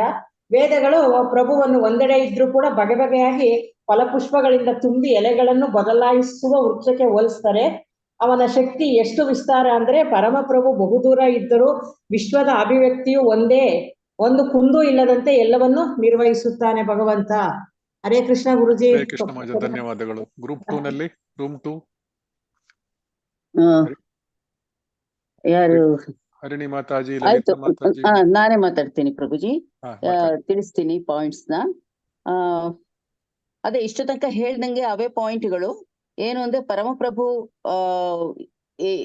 ಎಲ್ಲಾ ಇಡೀ ಜಗತ್ತು ನಾಶ ಆದ್ರೂ ಕೂಡ ಪರಮಪ್ರಭುವಿನ ಹತ್ತಿರ ಏನು ಅಂತಂದ್ರೆ ಒಂದು ದಿವ್ಯ ಶಕ್ತಿ ಇದೆ, ದಿವ್ಯ ಪ್ರಕೃತಿ ಇದೆ. ಆ ದಿವ್ಯ ಪ್ರಕೃತಿ ಮಾತ್ರ ನಾಶವಾಗದೆ ಹಾಗೆ ಉಳಿಯುತ್ತದೆ ಅಂತ ಅನ್ನೋದು ಮುಖ್ಯ ಪಾಯಿಂಟ್ ಪ್ರಭುಜಿ ಇದ್ರೊಳಗೆ. ಆಮೇಲಿಂದ ಅದೇ ಅಲ್ಲಿ ಏನೇನಿದೆ ಅಂತ ಹೇಳ್ಕೊಂಡು ಅಂತ, ಅದು ಚಿಂತಾಮಣಿ ಧಾಮ ಅಂತ. ಅದ್ರಲ್ಲಿ ಏನೆಲ್ಲ ಇದೆ, ಯಾವಾಗ್ಲೂ ಕೊಳಲ್ ನುಡಿಸ್ತಾ ಇರ್ತಾನೆ ನಮ್ಮ ಕೃಷ್ಣ. ಮತ್ತೆ ಕಲ್ಪವೃಕ್ಷ ಮರಗಳಿದೆ, ಭಕ್ಷ್ಯ ಕೊಡುತ್ತೆ, ಸುರಭಿ ಹಸುಗಳು ಹಾಲನ್ನ ಯಾವಾಗ್ಲೂ ಕರಿತಾನೆ ಇರ್ತವೆ. ಆಮೇಲೆ ಸೌಂದರ್ಯದಲ್ಲಿ ಕೃಷ್ಣನು ಮೀರಿಸುವವರು ಯಾರೂ ಇಲ್ಲ ಅಂತ ಹೇಳ್ಕೊಂಡು, ಅವನ ವರ್ಣ ಏನಿದೆ ಮೇಘವರ್ಣ, ಮತ್ತೆ ಅವನ ಕಣ್ಣುಗಳು ತಾವರೆ ಹಂಗಿದೆ, ಎಲ್ಲ ಕೂಡ ಅವನ ಬಗ್ಗೆ ವಿವರಣೆ ನಮ್ಗೆ ತುಂಬಾ ಚೆನ್ನಾಗಿ ಬ್ರಹ್ಮ ಸಂಹಿತೆಯಲ್ಲಿ ಸಿಗತ್ತೆ ಅಂತ ಹೇಳ್ಕೊಂಡು ಇಲ್ಲಿ ಹೇಳ್ತಾರೆ. ಆಮೇಲಿಂದ ಏನು ಅಂದ್ರೆ ಅಲ್ಲಿ ಸೇರಿದ್ಮೇಲೆ ಹಿಂದಿರುಗಿ ಬಾರದ ಪರಮ ಗುರಿಯು ಪರಮ ಪುರುಷನಾದ ಕೃಷ್ಣನ ನಿವಾಸ ಅಂತ ಅನ್ಕೊಂಡು ನಮ್ಮೆಲ್ಲರಿಗೂ ಗೊತ್ತು. ಅದು ತುಂಬಾ ಆನಂದಮಯದ ಚಿನ್ಮಯ ರಸಾನೆ ಅಲ್ಲಿ ಇರುವಂತಹದ್ದು. ಇಲ್ಲಿ ಏನು ಅಂತಂದ್ರೆ, ಭಕ್ತಿ ಎಂಬ ಪದ ಸೂಚಿಸಿದ್ರೆ ಕೃಷ್ಣ ಪರಮ ನಿವಾಸವನ್ನು ಅಸಂಖ್ಯಾತ ವೈಕುಂಠ ಲೋಕಗಳನ್ನು ಭಕ್ತಿಯಿಂದ ಮಾತ್ರ ಪ್ರವೇಶಿಸಲು ಸಾಧ್ಯ ಅನ್ನೋದು ಬಹಳ ಸ್ಪಷ್ಟ. ಭಕ್ತಿ ಪರಮೋನ್ನತ ಪ್ರಮುಖವಾದ ಒಂದು ವಿಷಯ, ನಾವು ಕೈಗೊಳ್ಬೇಕಾದ್ದು ಅಥವಾ ನಾವು ನಡ್ಸ್ಕೊಂಡ್ ಬರುವಂತಹದ್ದು. ಆಮೇಲೆ ಅಲ್ಲಿರುವಂತವ್ರಿಗೆಲ್ಲ ಬೇರೆ ಬೇರೆ ಹೆಸರುಗಳು, ಪುರುಷೋತ್ತಮ, ತ್ರಿವಿಕ್ರಮ, ಕೇಶವ, ಮಾಧವ, ಅನಿರುದ್ಧ ಅಂತ ಅನ್ಕೊಂಡು ಏನೆಲ್ಲ ಹೆಸರುಗಳಿವೆ ಅವೆಲ್ಲ ಕೂಡ ಇದೆ. ಆಮೇಲಿಂದ ನಾವು ಎಲ್ಲೇ ಇದ್ರು ಕೂಡ ಇಲ್ಲಿ ಪ್ರಭುಪಾದರು ಏನ್ ಹೇಳ್ತಾರೆ ಅಂದ್ರೆ, ನಾವು ಯಾವಾಗ್ಲೂ ಇದಕ್ಕೆ ಬೃಂದಾವನಕ್ಕೆ ಹೋಗ್ಬೇಕಂತಿಲ್ಲ. ಆ ವೃಂದಾವನನೇ ನಾವು ಮನಸ್ಸಿನಲ್ಲಿ ತಂದ್ಕೊಂಡು ನಾವು ಇದ್ದ ಸ್ಥಳದಲ್ಲೇ ಬೃಂದಾವನವನ್ನು ನಾವು ಮಾಡಿಕೊಳ್ಬಹುದು ಅಂತನೋ ಒಂದು ಮಹತ್ವವಾದ ವಿಷಯವನ್ನು ಅವರು ತಿಳಿಸ್ತಾರೆ. ಹರೇ ಕೃಷ್ಣ ಪ್ರಭು. ಎರಡು ಗ್ರೂಪ್ ಅವರು ಚೆನ್ನಾಗಿ ಮಾಡಿದೀರಾ. ಇಲ್ಲಿ ಮುಖ್ಯವಾದ ಪಾಯಿಂಟ್ಗಳಂದ್ರೆ 8.20 ಇದು ಸನಾತನ ಮತ್ತು ವಿನಶ್ಯತಿ, ನ ವಿನಶ್ಯತಿ, ಶಾಶ್ವತ ಮತ್ತು ನಾಶವಾಗುವುದಿಲ್ಲ. ಸೊ ಇದು ಆಧ್ಯಾತ್ಮಿಕ ಲೋಕದ ವಿವರಣೆ. ಸೊ ಪರಮಾಂ ಗತಿ ಮತ್ತು ತದ್ದಾಮ ಪರಮಂ ಮಮ, ಇದು ನನ್ನ ಮನೆ, ಅಂತಿಮವಾದ ಪರಮ ಗಮ್ಯ ಸ್ಥಾನ ನಮ್ಮೆಲ್ಲರಿಗೂ, ಅದು ನನ್ನ ಪರಮ ನಿವಾಸ. ಮತ್ತು ಅಲ್ಲಿಗೆ ಹೋಗುವುದು ಹೇಗೆ ಅಂದ್ಬಿಟ್ಟು 8.22 ಹೇಳಿದ್ದಾರೆ. ಭಕ್ತಿಯ ಲಭ್ಯಸ್ಥ ಅನನ್ಯಯ, ಪರಿಶುದ್ಧ ಭಕ್ತಿಯಿಂದ, ಅನನ್ಯ ಭಕ್ತಿ ಯಾರು ಮಾಡ್ತಾರೆ ಅವರು ಭಕ್ತಿ ಸೇವೆಯಿಂದ ಅಲ್ಲಿಗೆ ಮುಟ್ಟಬಹುದು ಅಂದ್ಬಿಟ್ಟು ಭಗವಂತ ಹೇಳ್ತಾನೆ. ಸೊ ಆಧ್ಯಾತ್ಮಿಕ ಲೋಕದ ಬಗ್ಗೆ ಭಗವಂತ ಹೇಳಿದಾನೆ, ಅದು ನನ್ನ ಮನೆ ಅಂತ ಹೇಳಿದಾನೆ. ನನ್ನ ಮನೆಯನ್ನು ಸೇರುವುದು ನಮ್ಮೆಲ್ಲರಿಗೂ ಆಹ್ವಾನ ಕೊಟ್ಟಿದ್ದಾನೆ ಭಗವಂತ 21ರಲ್ಲಿ. ನಮ್ಮ ಮನೆಯ ಭಗವಂತ ತನ್ನ ಮನೆಯ ಬಗ್ಗೆ ಹೇಳಿ ನಮ್ಮೆಲ್ಲರಿಗೂ ಬನ್ನಿ ಅಂತ ಹೇಳಿದಾನೆ. ತಮ್ಮೆಲ್ಲರಿಗೂ ಬರುವುದು ಹೇಗೆ? ಭಕ್ತಿಯ ಲಭ್ಯಸ್ಥ ಅನನ್ಯ 22ನೇ ಶ್ಲೋಕದಲ್ಲಿ ಹೇಳಿದ್ದಾನೆ. ಸೊ ತುಂಬಾ ಮುಖ್ಯವಾದ 3 ಶ್ಲೋಕಗಳು ಆಧ್ಯಾತ್ಮಿಕ ಲೋಕದ ಬಗ್ಗೆ. ಸೊ ಇಲ್ಲಿ ಮುಂದೆ ಕರ್ಮಿಗಳು ಮತ್ತು ಜ್ಞಾನಿಗಳು ಹೇಗೆ ಮತ್ತು ದೇಹವನ್ನು ಸೂಕ್ತವಾದ ಸಮಯದಲ್ಲಿ ತ್ಯಜಿಸಬೇಕು ಎಂಬ 23ರಿಂದ 26ನೇ ಶ್ಲೋಕದಲ್ಲಿ ಹೇಳಲಾಗಿದೆ. ಸೊ ಅಲ್ಲಿ ಹೇಳ್ತಾರೆ, ಅಗ್ನಿ ದೇವತೆಯ ಪ್ರಭಾವದ ಕಾಲದಲ್ಲಿ ದೇಹವನ್ನು ತ್ಯಜಿಸಬೇಕು, ಬೆಳಕಿನಲ್ಲಿ ದೇಹವನ್ನು ತ್ಯಜಿಸಬೇಕು, ಮತ್ತು ಹಗಲಿನ ಶುಭ ಕ್ಷಣದಲ್ಲಿ ದೇಹವನ್ನು ತ್ಯಜಿಸಬೇಕು. ಹ್ಯಾಂಡ್ ರೈಸ್ ಮಾಡಿದ್ರೆ ಲಲಿತಾ ಮಾತಾಜಿ ಏನು ಇಲ್ಲ ಪ್ರಭುಜಿ, ಏನಿಲ್ಲ. ಓದ್ಲಿಕ್ಕ? ಓಕೆ ಓದ್ಲಿ. ಓಕೆ, ನೆಕ್ಸ್ಟ್ ಸ್ಲೈಡ್ ಅಲ್ಲಿ ಕೊಡ್ತೇನೆ ಮಾತಾಜಿ. ಹಗಲಿನ ಶುಭ ಕ್ಷಣದಲ್ಲಿ, ಶುಕ್ಲ ಪಕ್ಷದಲ್ಲಿ ಬೆಳೆಯುತ್ತಿರುವ ಚಂದ್ರನ 15 ದಿನಗಳಲ್ಲಿ, ಉತ್ತರಾಯಣದ 6 ಮಾಸಗಳಲ್ಲಿ, ಈ ರೀತಿಯಾಗಿ ಈಗ ನಾವು ಇಲ್ಲೊಂದು ಚಿತ್ರವನ್ನು ನೋಡ್ತಾ ಇರ್ಬೋದು ನೀವು. ಈ ರೀತಿಯಾಗಿ ಬ್ರಹ್ಮರಂಧ್ರದ ಎಲ್ಲ ದೇಹದಲ್ಲಿ ನಾವು ನವರಂಧ್ರಗಳಿದಾವೆ. ಆ ನವರಂಧ್ರಗಳಲ್ಲಿ ಯಾವುದೇ ಒಂದು ರಂಧ್ರದ ಮೂಲಕವಾಗಿ ಜೀವ ತನ್ನ ದೇಹವನ್ನು ತ್ಯಾಗ ಮಾಡ್ತಾನೆ ಸಮಯ ಬಂದಾಗ. ಆದರೆ ಯಾವುದೇ ಒಂದು ಯಾವುದೇ ಈ ಬ್ರಹ್ಮರಂಧ್ರದಿಂದ ಹೋದ್ರೆ ಮಾತ್ರ ನಾವು ಮುಕ್ತಿಯನ್ನು ಪಡಲಿಕ್ಕೆ ಸಾಧ್ಯ. ಸೊ ಆ ಬ್ರಹ್ಮರಂಧ್ರವನ್ನು ಹೋಗ್ಲಿಕ್ಕೆ ಇದು ಅನನ್ಯವಾದ ಒಂದು ಅಷ್ಟಾಂಗ ಯೋಗದ ಒಂದು ಅಭ್ಯಾಸವನ್ನು ಮಾಡಬೇಕು. ಅದನ್ನು ಸಾವಿರಾರು ಲಕ್ಷಾಂತರ ವರ್ಷಗಳು ಕೂಡ ಅದರ ಸಾಧನೆ ಮಾಡಿ ನಂತರ ನಮ್ಮ ವಾಯುವನ್ನು ಅದಾನ ಉದಾನ ಈ ರೀತಿಯಾಗಿ ವಾಯುಗಳೇನಿದಾವೆ ಆ ವಾಯುಗಳನ್ನು ನಮ್ಮ ಆತ್ಮವನ್ನು ಈ ಬ್ರಹ್ಮರಂಧ್ರದ ಮೂಲಕ ಬಂದ ಅಂದ್ರೆ ತಲೆಯ ಮಧ್ಯೆ ಹಣೆಯ ಮೇಲೆಲ್ಲ ತಲೆಯ ನೆತ್ತಿಯ ಮೇಲೆ ಅದು ಒಡ್ಕೊಂಡು ಹೊರಗಡೆ ಬರುತ್ತೆ. ನಂತರ ಅದು ಇದಕ್ಕೆ ಹೋಗುತ್ತೆ. ಎಲ್ಲಿ ಹೋಗುತ್ತೆ? ಅದು ಬ್ರಹ್ಮ ಜ್ಯೋತಿಯಲ್ಲಿ ಲೀನವಾಗುತ್ತೆ. ಅದು ಬ್ರಹ್ಮ ಜ್ಯೋತಿ ಅಂದ್ರೆ ಮತ್ತೆ ಇದೇನಿದು, ಇಷ್ಟೆಲ್ಲ ಅಷ್ಟಾಂಗ ಯೋಗ ಮಾಡಿದ ಮೇಲೂ ಕೂಡ ನಿಮಗೆ ಭಕ್ತಿ ಇಲ್ಲದಿದ್ದರೆ ನಾವು ಕೃಷ್ಣನ ಗೋಲೋಕಧಾಮಕ್ಕೆ ಹೋಗ್ಲಿಕ್ಕೆ ಸಾಧ್ಯ ಇಲ್ಲ. ನಾವು ಅಷ್ಟಾಂಗ ಯೋಗ ಮಾರ್ಗಕ್ಕೆ ಎಷ್ಟೆಲ್ಲ ಕಷ್ಟ ಬಿದ್ದು ನಾವು ಹೋಗೋದು ಎಲ್ಲಿವರೆಗೆ? ಬ್ರಹ್ಮ ಜ್ಯೋತಿಯವರೆಗೆ ಮಾತ್ರ ಅಲ್ಲ, ಬ್ರಹ್ಮ ಜ್ಯೋತಿಯವರೆಗೆ ಮಾತ್ರ ಹೋಗ್ಲಿಕ್ಕೆ ಸಾಧ್ಯ. ಸೊ ಇದು ಇಷ್ಟೆಲ್ಲ ಕಷ್ಟ ಬಿದ್ದು ಅವಶ್ಯಕತೆ ಇಲ್ಲ. ನಾವು ಮಾಡ್ಬೇಕಾಗಿರೋದು ಏನು? ಭಕ್ತಿ ಸೇವೆ ಮಾಡಿದ್ರೆ ಅತ್ಯಂತ ಸುಲಭವಾಗಿ ನಾವು ಭಗವಂತನ ಧಾಮವನ್ನು ಪಡಿಬಹುದು. ಮತ್ತು ಈ ಕಲಿಯುಗಕ್ಕೆ ಈ ಭಕ್ತಿ ಸೇವೆ ಅತ್ಯಂತ ಹೇಳಿ ಮಾಡಿಸಿದ್ದು. ಈ ಅಷ್ಟಾಂಗ ಯೋಗ ಎಲ್ಲ ಮಾಡ್ಲಿಕ್ಕೆ ಕಷ್ಟ ಇದೆ, ಮಾಡ್ಲಿಕ್ಕೆ ಆಗೋದಿಲ್ಲ. ಸೊ ಕರ್ಮಿಗಳು ಮತ್ತು ಜ್ಞಾನಿಗಳು ದೇಹವನ್ನು ಹೇಗೆ ತ್ಯಜಿಸಬೇಕು? ಆಕಸ್ಮಿಕವಾಗಿ ಆಗಲಿ, ವ್ಯವಸ್ಥೆ ಮಾಡಿಕೊಂಡಾಗಲಿ, ಮೇಲೆ ಹೇಳಿದ ಕಾಲದಲ್ಲಿ ದೇಹವನ್ನು ಬಿಟ್ಟ ಮನುಷ್ಯರಿಗೆ ನಿರಾಕಾರ ಬ್ರಹ್ಮವನ್ನು ಜ್ಯೋತಿಯನ್ನು ಸೇರ್ಲಿಕ್ಕೆ ಸಾಧ್ಯ. ಅವನು ಕೂಡ ಇದು ಮಾಡ್ಲಿಕ್ಕೆ ಆಗೋದಿಲ್ಲ. ನಿರಾಕಾರ ಬ್ರಹ್ಮ ಜ್ಯೋತಿಯನ್ನು ಮಾತ್ರ ಮುಟ್ಲಿಕ್ಕೆ ಸಾಧ್ಯ. ಗೋಲೋಕ ಬೃಂದಾವನ ಅಥವಾ ವೈಕುಂಠ ಲೋಕಗಳನ್ನು ಮುಟ್ಲಿಕ್ಕೆ ಖಂಡಿತ ಸಾಧ್ಯ ಇಲ್ಲ. ಕರ್ಮಿಗಳು ರಾತ್ರಿಯಲ್ಲಿ, ಇವರು ಯಾರು ದೇಹವನ್ನು ರಾತ್ರಿಯಲ್ಲಿ ಬಿಡ್ತಾರೆ, ಕೃಷ್ಣ ಪಕ್ಷದಲ್ಲಿ ಬಿಡ್ತಾರೆ, ದಕ್ಷಿಣಾಯದ 6 ತಿಂಗಳಲ್ಲಿ ದೇಹವನ್ನು ಬಿಡ್ತಾರೆ. ಅಂದ್ರೆ ದಕ್ಷಿಣಾಯದ ಈಗಲೇ ನಾವು ದಕ್ಷಿಣಾಯನ ಶುರುವಾಗಿದೆ ಇವಾಗ. ಈ ದಕ್ಷಿಣಾಯ ಜನವರಿ 15ರವರೆಗೂ, ಮಕರ ಸಂಕ್ರಾಂತಿ ಬರುವವರೆಗೂ ನಮ್ಗೆ ದಕ್ಷಿಣಾಯನ ಇರುತ್ತೆ. ಮಕರ ಸಂಕ್ರಾಂತಿ ಬಂದ ಮೇಲೆ, ಮಕರ ಸಂಕ್ರಾಂತಿ ಯಾವಾಗ ಶುರುವಾಗುತ್ತೆ ಅಂದಿನಿಂದ ನಮಗೆ 6 ತಿಂಗಳು ಉತ್ತರಾಯಣ ಇರುತ್ತೆ. ಇದೆಲ್ಲ ನಾವು ತಿಳ್ಕೊಂಡಿರೋ ವಿಷಯ. ಸೊ ದಕ್ಷಿಣಾಯದ 6 ತಿಂಗಳಲ್ಲಿ ಯಾರು ಬಿಡ್ತಾರೆ ಜೀವನವನ್ನು, ಅವರು ಚಂದ್ರಲೋಕವನ್ನು ಸೇರ್ಕೊಳ್ತಾರೆ. ಆದ್ರೆ ಎಲ್ಲೇ ಸೇರ್ಕೊಂಡ್ರು ಈ ಬ್ರಹ್ಮಾಂಡದಲ್ಲೇ ಇರ್ತಾರೆ ಅವರು. ಮತ್ತೆ ಈ ಭೂಮಿಗೆ ಮತ್ತೆ ಮರಳಿ ಬರ್ತಾರೆ. ಲಲಿತಾ ಮಾತಾಜಿ. ಹರೇ ಕೃಷ್ಣ ಪ್ರಭುಜಿ. ಹರೇ ಕೃಷ್ಣ ಮಾತಾಜಿ, ಓದಿ. ಕರ್ಮಿಗಳು, ಜ್ಞಾನಿಗಳು ಮತ್ತು ಯೋಗಿಗಳು ದೇಹವನ್ನು ಸೂಕ್ತವಾದ ಸಮಯದಲ್ಲಿ ತ್ಯಜಿಸಬೇಕು. ಯೋಗಿಯು ಪರಿಪೂರ್ಣನಾದರೆ ಐಹಿಕ ಜಗತ್ತನ್ನು ಬಿಡುವ ಕಾಲವನ್ನು, ಸನ್ನಿವೇಶವನ್ನು ಆರಿಸಿಕೊಳ್ಳಬಹುದು. ಆದರೆ ಆತನು ಅಷ್ಟು ಪ್ರವೀಣನಲ್ಲದಿದ್ದರೆ ಅಕಸ್ಮಾತ್ ಆಗಿ ಆತನು ಸೂಕ್ತವಾದ ಸಮಯದಲ್ಲಿ ಮರಣ ಹೊಂದುವುದನ್ನೇ ಅವನ ಯಶಸ್ಸು ಅವಲಂಬಿಸುತ್ತದೆ. ಹರೇ ಕೃಷ್ಣ ಪ್ರಭುಜಿ. 8 ಪಾಯಿಂಟ್. ಗೀತಾ ಮಾತಾಜಿ. ಹರೇ ಕೃಷ್ಣ ಗುರುಜಿ. ಹರೇ ಕೃಷ್ಣ. ಅರ್ಜುನ ಭಕ್ತರಿಗೆ 2 ಮಾರ್ಗಗಳು ತಿಳಿದಿದ್ದರೂ ಅವರು ಗೊಂದಲಕ್ಕೀಡಾಗುವುದಿಲ್ಲ. ಆದುದರಿಂದ ಸದಾ ಯೋಗಯುಕ್ತನಾಗಿರು. ಭಗವದ್ಗೀತೆ 8.27. ಸೊ ಭಗವಂತ ಹೇಳ್ತಾ ಇದ್ದಾನೆ, ಅರ್ಜುನ ಭಕ್ತರಿಗೆ 2 ಮಾರ್ಗಗಳು, ಸುಲಭ ಮಾರ್ಗಗಳು. ಅವು ಏನು? ಭಕ್ತಿ 2 ಮಾರ್ಗಗಳು ಗೊತ್ತು ನಮ್ಗೆ. ಅಷ್ಟಾಂಗ ಯೋಗದ ಮಾರ್ಗವೂ ಗೊತ್ತು, ಮತ್ತೆ ಭಕ್ತಿ ಯೋಗದ ಮಾರ್ಗವೂ ಗೊತ್ತಿದೆ. ಭಕ್ತಿ ಯೋಗದ ಮಾರ್ಗವೂ ನಮಗ್ ಗೊತ್ತಿದೆ. ಸೊ ಈ ಅಷ್ಟಾಂಗ ಯೋಗ ಮಾಡೋರು ಕೂಡ ಭಕ್ತರೇ, ಆದ್ರೆ ಅವರು ಭಕ್ತಿ ಸೇವೆಯನ್ನು ಮಾಡ್ತಾ ಇಲ್ಲ. ಅವರು ಏನ್ ಮಾಡ್ತಾ ಇದ್ದಾರೆ? ಭಗವಂತನನ್ನು ಸೇರ್ಲಿಕ್ಕೋಸ್ಕರನೇ ಅವರು ಅಷ್ಟಾಂಗ ಯೋಗ ಮಾಡ್ತಾ ಇದ್ದಾರೆ. ಆದ್ರೆ ಅವರು ಬ್ರಹ್ಮಜ್ಯೋತಿಯವರೆಗೂ ಮಾತ್ರ ಮುಟ್ಟಬಲ್ಲರು, ಅಲ್ಲಿಂದ ಮುಂದಕ್ಕೆ ಹೋಗ್ಲಿಕ್ಕೆ ಅವರಿಗೆ ಸಾಧ್ಯವಿಲ್ಲ. ಸೊ ಭಕ್ತರಿಗೆ 2 ಮಾರ್ಗ. ಸೊ 2 ಮಾರ್ಗಗಳು ಗೊತ್ತಿದ್ರು ಕೂಡ ನಾವು ಗೊಂದಲ ಆಗಿರುವುದಿಲ್ಲ. ಸೊ ನಾವು ಸದಾ ಯೋಗಯುಕ್ತರಾಗಿರ್ತೇವೆ. ಯೋಗಯುಕ್ತರಾಗಿರಂದ್ರೆ ಭಗವಂತನ ಭಕ್ತಿ ಯೋಗದಲ್ಲಿ ನಾವು ಸದಾ ಮಗ್ನರಾಗಿರುತ್ತೇವೆ. ಸೊ ನೀನು ಕೂಡ ಸದಾ ಯೋಗಯುಕ್ತನಾಗಿರು ಅಂತ ಅರ್ಜುನನಿಗೆ ಉಪದೇಶ ಮಾಡ್ತಾ, ಅರ್ಜುನನ ಮೂಲಕವಾಗಿ ನಮ್ಮೆಲ್ಲರಿಗೂ ಉಪದೇಶ. ಒಂದು ಪ್ರಶ್ನೆ ಪ್ರಭುಜಿ. ಬರ್ತೀವಿ ಮಾತಾಜಿ, ಪ್ರಶ್ನೆ ಕೊನೆಯಲ್ಲಿ ತಗೊಳ್ಳೋಣ. ಓಕೆ, ಆಯ್ತು. ಹರಿಣಿ ಮಾತಾಜಿ. ಓದ್ತೀನಿ ಪ್ರಭುಜಿ. ಈ 2 ಮಾರ್ಗಗಳ ವಿಷಯವಾಗಿ ಚಿಂತಿಸುವುದು ಕ್ಲೇಶದಾಯಕ ಎಂದು ಭಕ್ತನಿಗೆ ತಿಳಿಯಬೇಕು. ಕೃಷ್ಣ ಪ್ರಜ್ಞೆಯಲ್ಲಿ ತನ್ಮಯವಾಗುವುದಕ್ಕೆ ಅತ್ಯುತ್ತಮ ಮಾರ್ಗವೆಂದರೆ ಕೃಷ್ಣನ ಸೇವೆಯಲ್ಲಿ ಹೊಂದಿಕೊಳ್ಳುವುದು.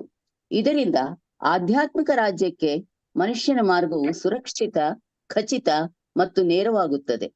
ಭಕ್ತರಿಗೆ ಪರಮ ನಿವಾಸಕ್ಕೆ ತನ್ನ ಮಾರ್ಗವನ್ನು ಭಕ್ತಿಪೂರ್ವಕ ಸೇವೆಯು ಖಚಿತ ಮಾಡಿದೆ ಎಂದು ತಿಳಿದಿರುತ್ತದೆ. ಹರೇ ಕೃಷ್ಣ ಪ್ರಭುಜಿ, ಧನ್ಯವಾದಗಳು. 8.27 ಸಾರಾಂಶ.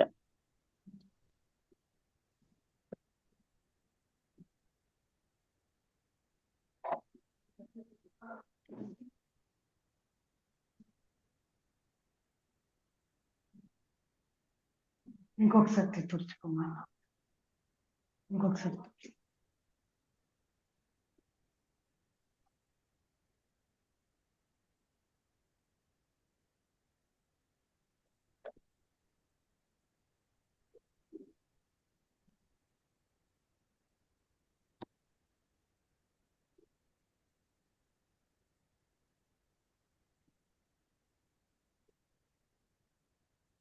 ಕೇಳಿಸ್ತಿಲ್ಲ ಪ್ರಭುಜಿ?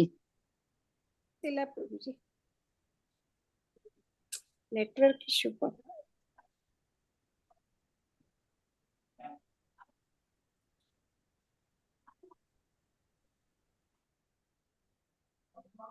ಈಗ ಕೇಳಿಸ್ತಿದ್ಯಾ? ಈಗ ಕೇಳಿಸ್ತಿದೆ ಈಗ ಪ್ರಭುಜಿ. ಕೇಳಿಸ್ತಾ ಇದೆ. ಸ್ವಲ್ಪ ವೇರಿಯೇಷನ್ ಆಗ್ತಾ ಇದೆ. ಅದೇ. ಸೊ ಭಗವಂತ ಸುಲಭವಾಗಿ ಲಭ್ಯನು, ಭಕ್ತಿ ಸೇವೆಯಿಂದ ಮಾತ್ರ, ಪರಿಶುದ್ಧ ಭಕ್ತಿಯಿಂದ ಮಾತ್ರ ಸೇರಬಹುದು. ಇದಿಷ್ಟು ಈ ಅಧ್ಯಾಯದ ಸಾರಾಂಶ. ಇನ್ನು ಯಾರು ಹ್ಯಾಂಡ್ ರೈಸ್ ಮಾಡ್ತಾ ಇಲ್ವಲ್ಲ, ಬರೀ 3 ಮಂದಿ ಹ್ಯಾಂಡ್ ರೈಸ್ ಮಾಡಿದ್ದೀರಾ. ಲಲಿತಾ ಮಾತಾಜಿ ಓದ್ತೀರಾ? 7ನೇ ಅಧ್ಯಾಯದಿಂದ 12ನೇ ಅಧ್ಯಾಯದವರೆಗಿನ ಭಾಗ ಭಗವದ್ಗೀತೆಯ ತಿರುಳು. ಮೊದಲನೇ 6 ಮತ್ತು ಕೊನೆಯ 6 ಅಧ್ಯಾಯಗಳು ಭಗವಂತನು ವಿಶೇಷವಾಗಿ ರಕ್ಷಿಸುವ ಮಧ್ಯದ 6 ಅಧ್ಯಾಯಗಳಿಗೆ ಕವಚವಿದ್ದಂತೆ. ಹರೇ ಕೃಷ್ಣ ಮಾತಾಜಿ. ಲಕ್ಷ್ಮೀ ಎಪಿಎಂ ಮಾತಾಜಿ. ಓದ್ತೀನಿ ಪ್ರಭುಜಿ. ಓದಿ ಮಾತಾಜಿ. ಭಗವದ್ಗೀತೆಯನ್ನು, ಅದರಲ್ಲಿಯೂ ಮಧ್ಯದ 6 ಅಧ್ಯಾಯಗಳನ್ನು ಭಕ್ತರ ಸಹವಾಸದಲ್ಲಿ ಅರ್ಥ ಮಾಡಿಕೊಳ್ಳುವ ಸುಯೋಗವು ಮನುಷ್ಯನಿಗೆ ಪ್ರಾಪ್ತವಾದರೆ ಅವನ ಬದುಕು ಎಲ್ಲ ತಪಸ್ಸು, ಯಜ್ಞಗಳು, ದಾನಗಳು, ಊಹೆಗಳು ಮೊದಲಾದವನ್ನೆಲ್ಲ ಮೀರಿ ಭವ್ಯವಾಗುತ್ತದೆ.